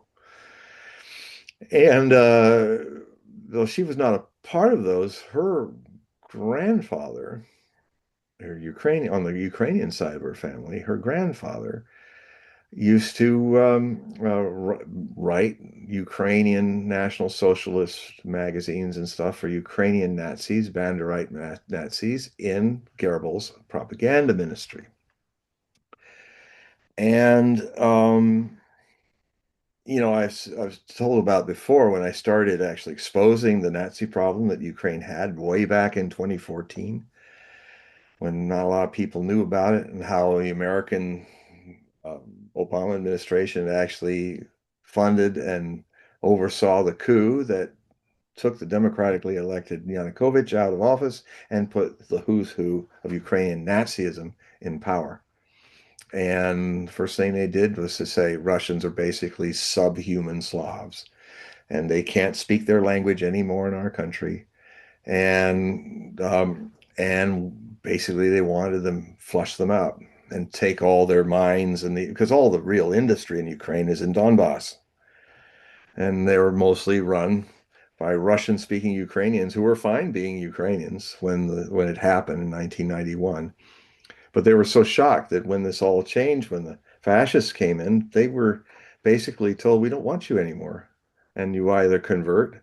And they even suppressed the Russian Orthodox Church and imprisoned all the priests and nuns.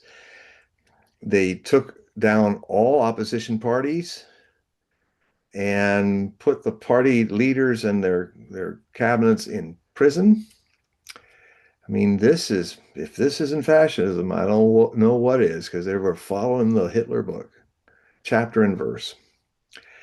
Bergen-Belsen was the first concentration camp and mostly had people who were speaking out, journalists, democratic Germans, all were thrown in that and conditioned to be frightened and, well, if they didn't get killed. So anyway, um, you know, uh, I went, okay.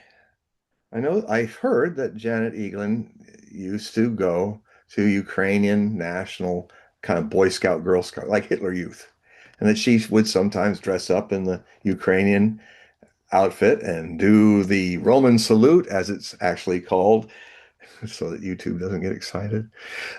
It's and so she was like a Hitler Jugend of the Banderite fascists outside of Toronto for a time when she was growing up. So, you know, there was that huge mistake that happened during her run with the prime minister, where they had Zelensky from Ukraine present there, and they said, and suddenly the Speaker of the Parliament in Ottawa is saying, "We actually have a Ukrainian World War veteran who fought. He fought in the World War II, and he fought against the Russians." And everybody goes, "Oh, oh." And a few smart people were kind of thinking, well, we didn't fight against the Russians, and British didn't fight against the Russians. And the Canadian armed forces who fought and died against Nazism, they didn't fight for the Russians. So if he's fighting for the Russians, which side is he on? It's not an Allied side. Yeah, he was in the Galicia division. And he gets up and waves, and he's like, "Oh, thank God, people finally love me." And the man actually was a war criminal, murdering a lot of civilians and stuff like that. Galicia division didn't do a lot of fighting. They did a lot of massacring of civilians, Czechs, Slovaks, Jews, um, until they had the bad luck to run into a Soviet tank army, and the Galicia division was reduced from 13,000 to 2,000, and got destroyed.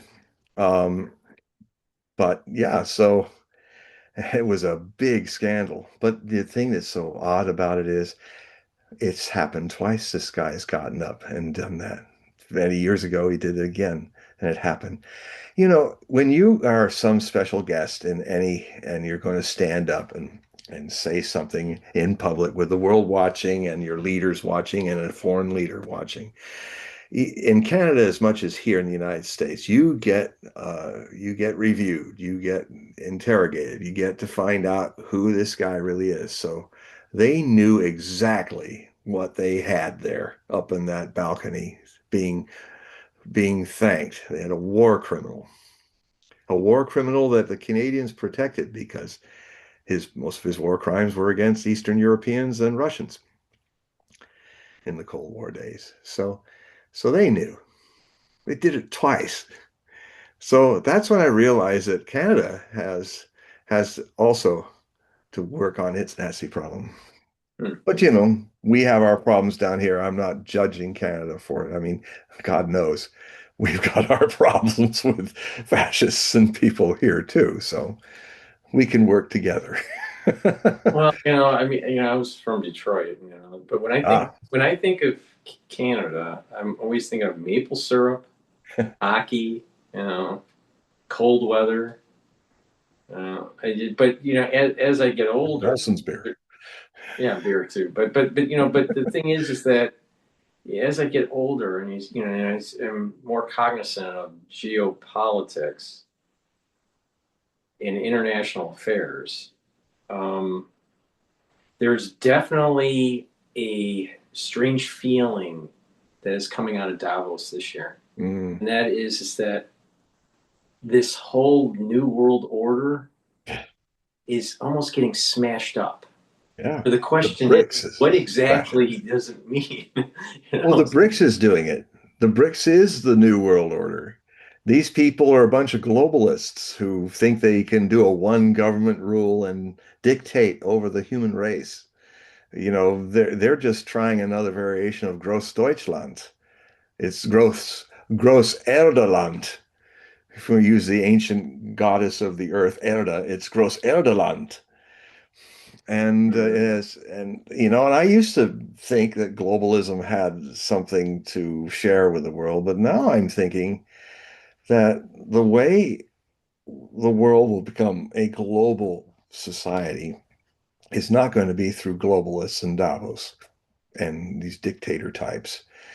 It's going to be when we shrink the size of our democracies to more localized control because democracy doesn't work in really big populations. It's very difficult. It's a localized form of government. And ultimately, what will happen, and I think the BRICS is a major step towards that.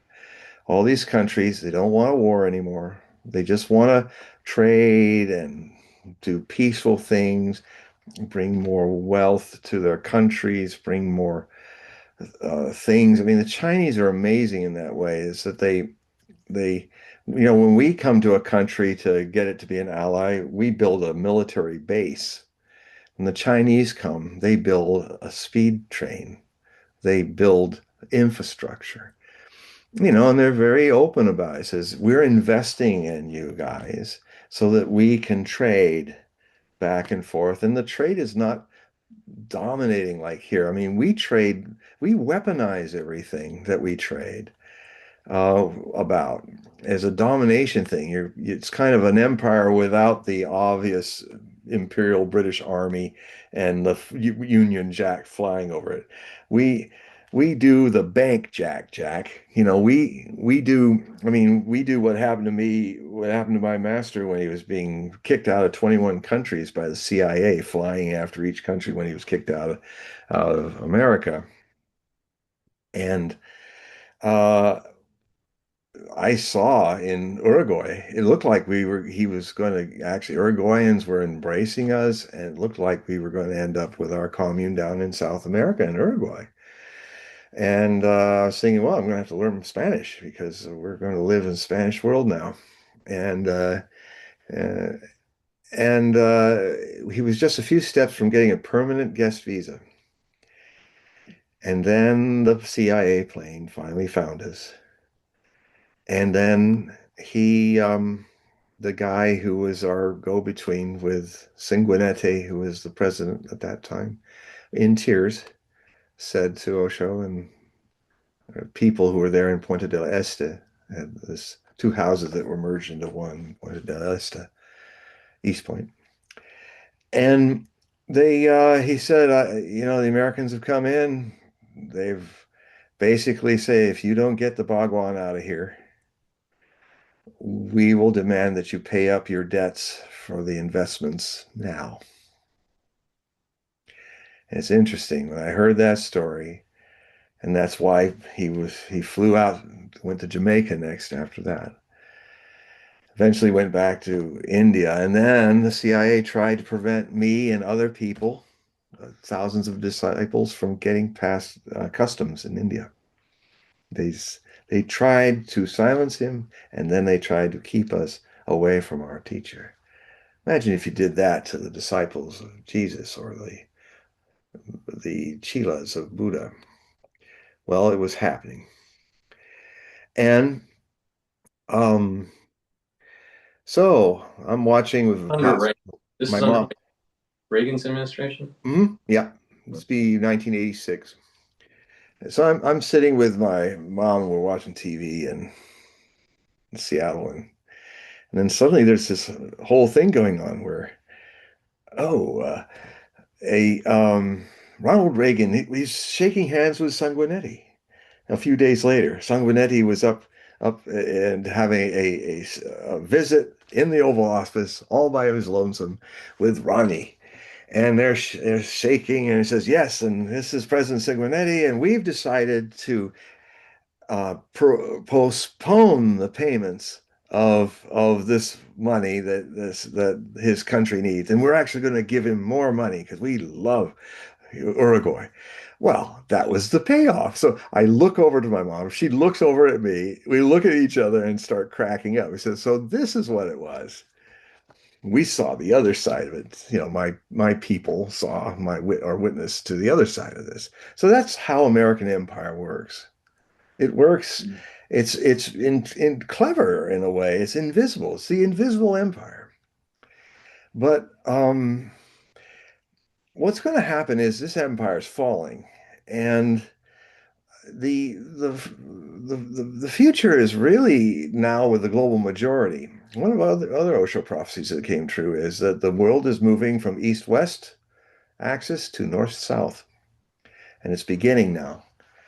And the global south, the majority of the human race with Asia, um, are not going to buy our bonds anymore. Um, the US dollar is going to have to devalue itself, and Americans have to return to be responsible, pay-as-you-go Americans. We used to be that way before World War II and the Cold War, till we got addicted to military industrial complex industries. Well, that's all going now. And so America's going to have to use the US dollar like everybody else uses their currencies and pay as you go. Not we've made all this wealth on the burden of others gobbling up through our dollar our excess deficit spending. Well, now nobody's using our dollar anymore, and soon very few will be using it because it's just too damn toxic and manipulative. Now, United States, Trump could end this brain fart in 1 second if he did an unpredictable left turn as he can, as this Gemini with Uranus and his sun in Gemini. And with his true north also in the conjunction, it would be a lucky move because he's very lucky. He might even survive his own disasters because he has incredible luck. It doesn't matter what his health, mental health is or not. He has incredible luck. So he may fall into that space lucky. I don't know. But um, he's he could just right now say all sanctions gone. The US dollar is open again. And and we're not going to put any strings attached on it. That's not helping the world, and it's not helping us. And the other thing he could do is say, we've spent 50 years dismantling our industrial base. Now the future is industrial jobs, you know, and just start to encourage that. And it's going to take a minimum of a quarter century to get us somewhat back on our feet again. Russia went through this. There's somebody to watch about this. Their industry crashed and was then gobbled up by carpetbaggers, mostly American carpetbaggers, in the 1990s. They had to build from scratch. And about just before this war started, the Russian economy was finally coming out of that. And now they're booming and they have an industrial base. If they got to go to war, they can make it, the stuff. If they got to go to peace, they can make it. Just like we used to be. What's left of our industrial base? The other thing that has to happen is sit down on the financial economy. That economy is BS. It doesn't make anything. It doesn't give us things that last, that our children can have and their children's children. It's just a handful of rich speculators in a casino making, not making anything, but just profiting off this. Now, the other thing that could happen too, Robert Barnes, I'm going to write some things about what I heard Robert Barnes said. A great source of mine, comes on the Duran a lot. He's also a good insider, objective insider about what's going on in the cabinet. He's got connections and friendships with a lot of those people. He's a close friend of the vice president. And and so um, I never thought of this, but we could literally, this whole idea that the 10% that has the money are going to keep the economy going up. It's just like what's going on in Las Vegas.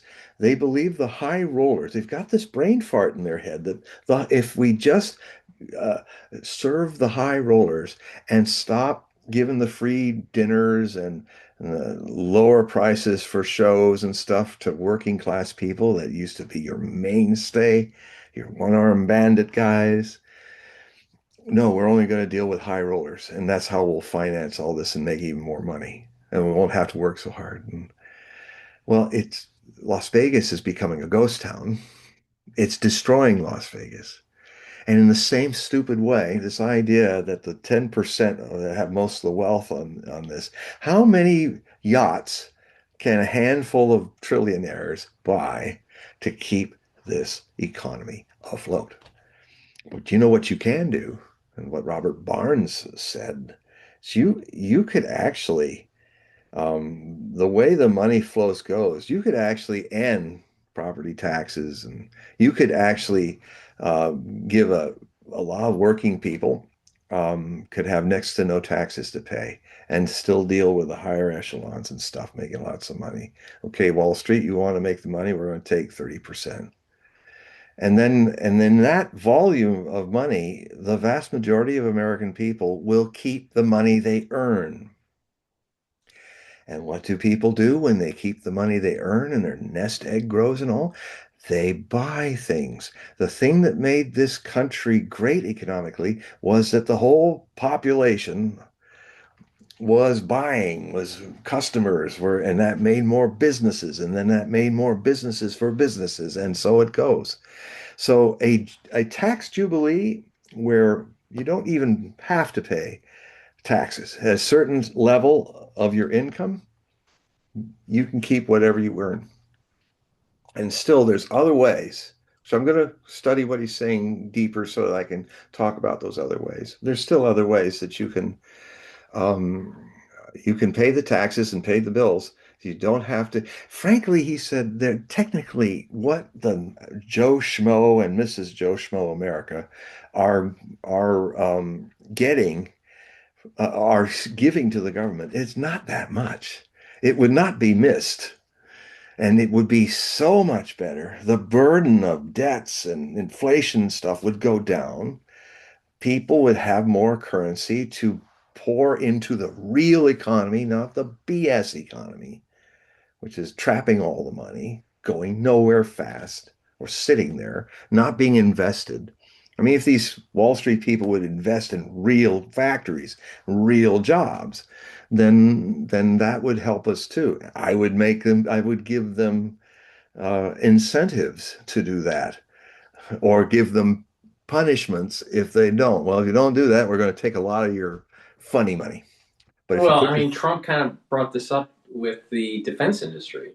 He hmm, was basically saying you're going too slow. We need to ramp up our manufacturing, and what the executives are doing is they're buying back stock, yeah, using the cash flow, buying back stock, having stock options for the Yeah. executives, Yeah. and paying higher dividends instead of The investing in more equipment and well, and land. what this war has shown in Ukraine is here what we're going to go up to another $500 billion and have and the same Trump saying $1.5 trillion to build a new American army and all that.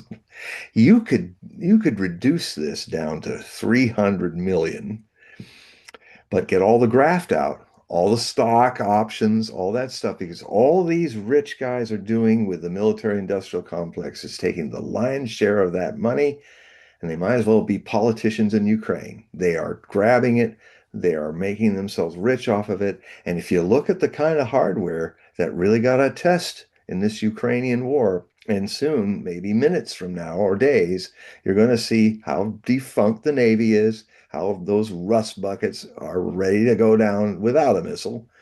You're going to see to what extent we have nothing but a graph, mortally wounded military base.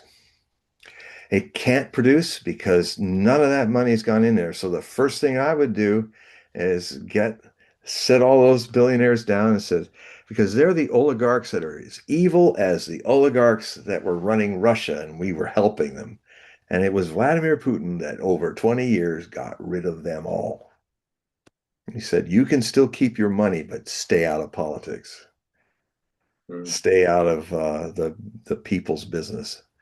And the ones that didn't, he put them in jail and exiled them out, or they got out. And then a lot of them are moping in Britain. So those oligarchs are a bunch of thieves. And we've got a bunch of thieves in billionaire mansions circling the entire District of Columbia. Those people should be put on notice. Okay, from this point, you got your money this way, but from now on, you're going to be a patriot to this country. You're going to put most of that money and research and employment and do that to make our defenses better, or you're in jail because you're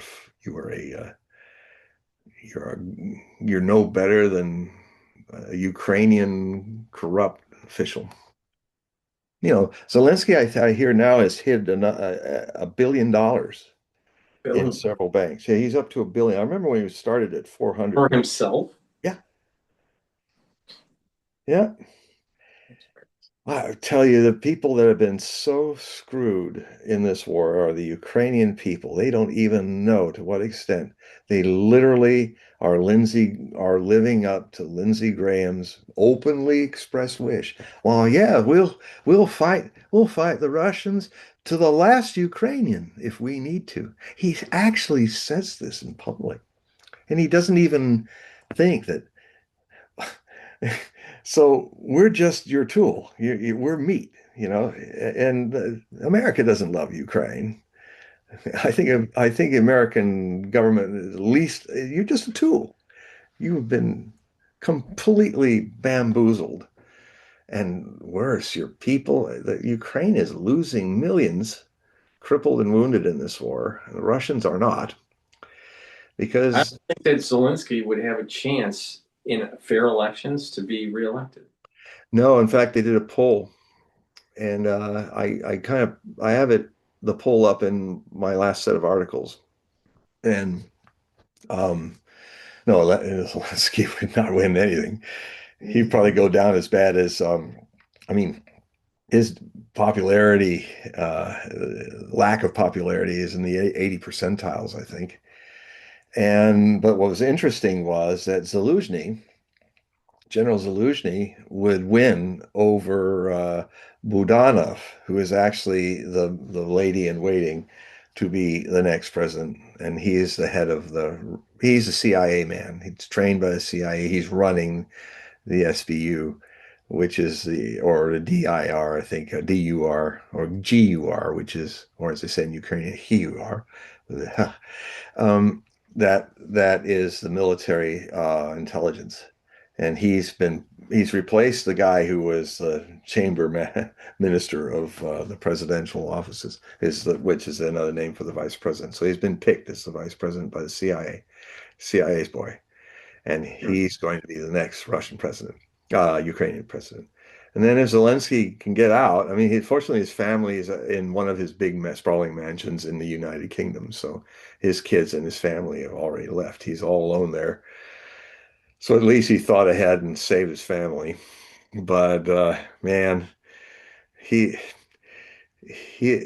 now Zelensky, in my article, I showed you something you'll never see on mainstream news in England or Europe or in the United States.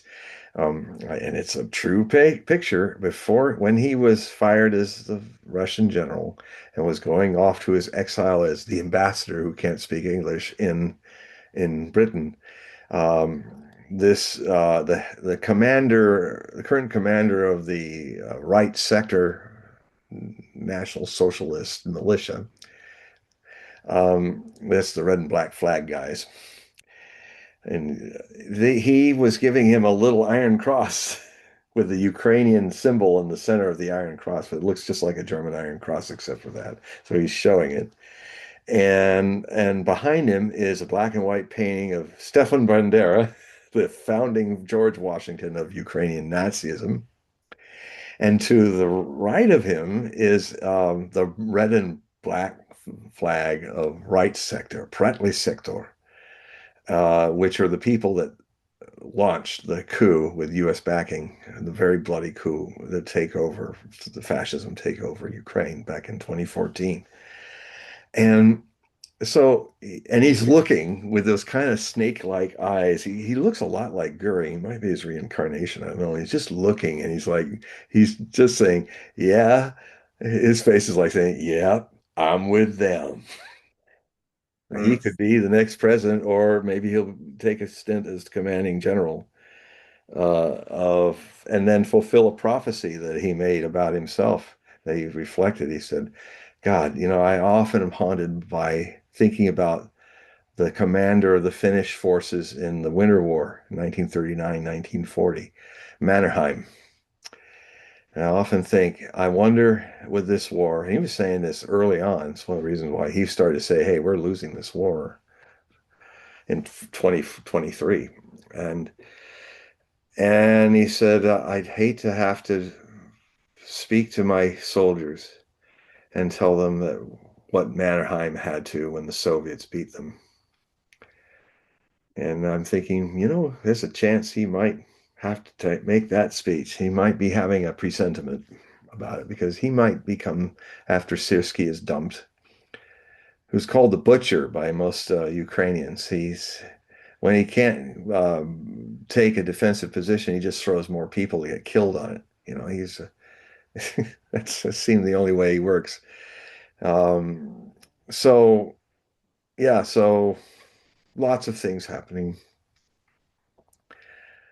So we're at that time of the show where we'll have to wrap it up. But before we do, I want to remind the audience in the description we have links. So please click the link. It'll take you to John's website. Sign up for the periodical, and if you'd like, also sign up for a reading. We talked about the readings Yeah. through the broadcast, but if you want to talk about the periodical for Well, the the periodic, the periodic, can't speak today. periodical. Periodical. I should have to do a Gilbert and Sullivan patter to get my voice back. Why without adoration, mad with fascination to indulge in my lamentation, no occasion do I miss. But anyway, uh, so yes, well, the Hogue Prophecy Report is in this new year. It's going to be released more frequently, and I will no longer be doing my epic novel size article waves. I will be applying that prodigious work to new books. Uh, so for people who love the long haul of my work, and a lot of my readers do, you're going to have a lot of books to read from now on. But what I do now is one or two articles frequently. I can't tell you when yet because I'm still learning how to do this and keep all my other ring circuses going. But I just released one. It was there'll be about 16,000 words, 18,000 words maximum, but I'm going to try to reduce that so that I can bring them out more frequently. I mean, here's one thing it could happen. maybe I'm only hours away or days away from launching a overview of Nostradamus's prophecies about Iran and where this is going. So if we're coming to blows, then I will be working next week on one article that will be a nice overview of what I was writing about in Nostradamus, the War with Iran. And hopefully I won't need to do that, but I have a feeling I will be. And so more frequent there. And so when you go to hoagprophecy.com, you'll see free samples of all of my articles. And you will also see a place where you can join up. Uh, and $60 for a to pay online to get a subscription for 12 months. That's only $5 a month. Not a lot of money. Um, but you can also be an automatic payer and subscribe. You go, there's this link I'll give you, and it'll take you to a page which has kind of a pink background. With in the upper corner, you see donate here, and you to click on that button, and it will take you to PayPal, where your options will be easily there for you to take. You know, I prefer that you do it with your credit card rather than do. I don't have a PayPal account for myself privately. I only have a page for my. So if you donate and say, "Hey, get it this way," just use your credit card if you can to get that. And it's all very protected, well and fine. And that's that you will then be receiving a couple times a month, some months three times, some months one. It really, but you will get a lot of fully illustrated PDF files, which I attach to your email that you want me to use, or the email you use to go to PayPal to purchase your subscription. And then we will you'll get the Hogue Prophecy Report. All right, so individuals, the ones that are watching, please click the link in the description and that will go to John's website. Please sign up and help support John's work. He puts in a lot of effort. It's very detailed information, so please help support. And thank you for the support. Yep. Well, we had a pretty good, good showing today. So everyone, thank you for typing in and chatting and listening in on X Spaces. We greatly appreciate it. And we're going to do this again in about 2 weeks or so. So, John, you tell everybody goodbye and have a good night. Goodbye, everybody. 2 weeks from now, it'll be a whole new world. Yeah, maybe, hopefully, we don't glow in the dark. Well, Well, if we go glow in the dark, we'll glow in the dark dancing. maybe. So, so thank you everybody for watching, and I will also be replaying this on the different channels if you want to watch the uh, the premieres and share the links and ask your social media to follow us so we can grow the audience. Thank you And for if you haven't clicked that button, the like button, click it now. yes, Thank you. please click the like button. So thank you for listening and have a nice day.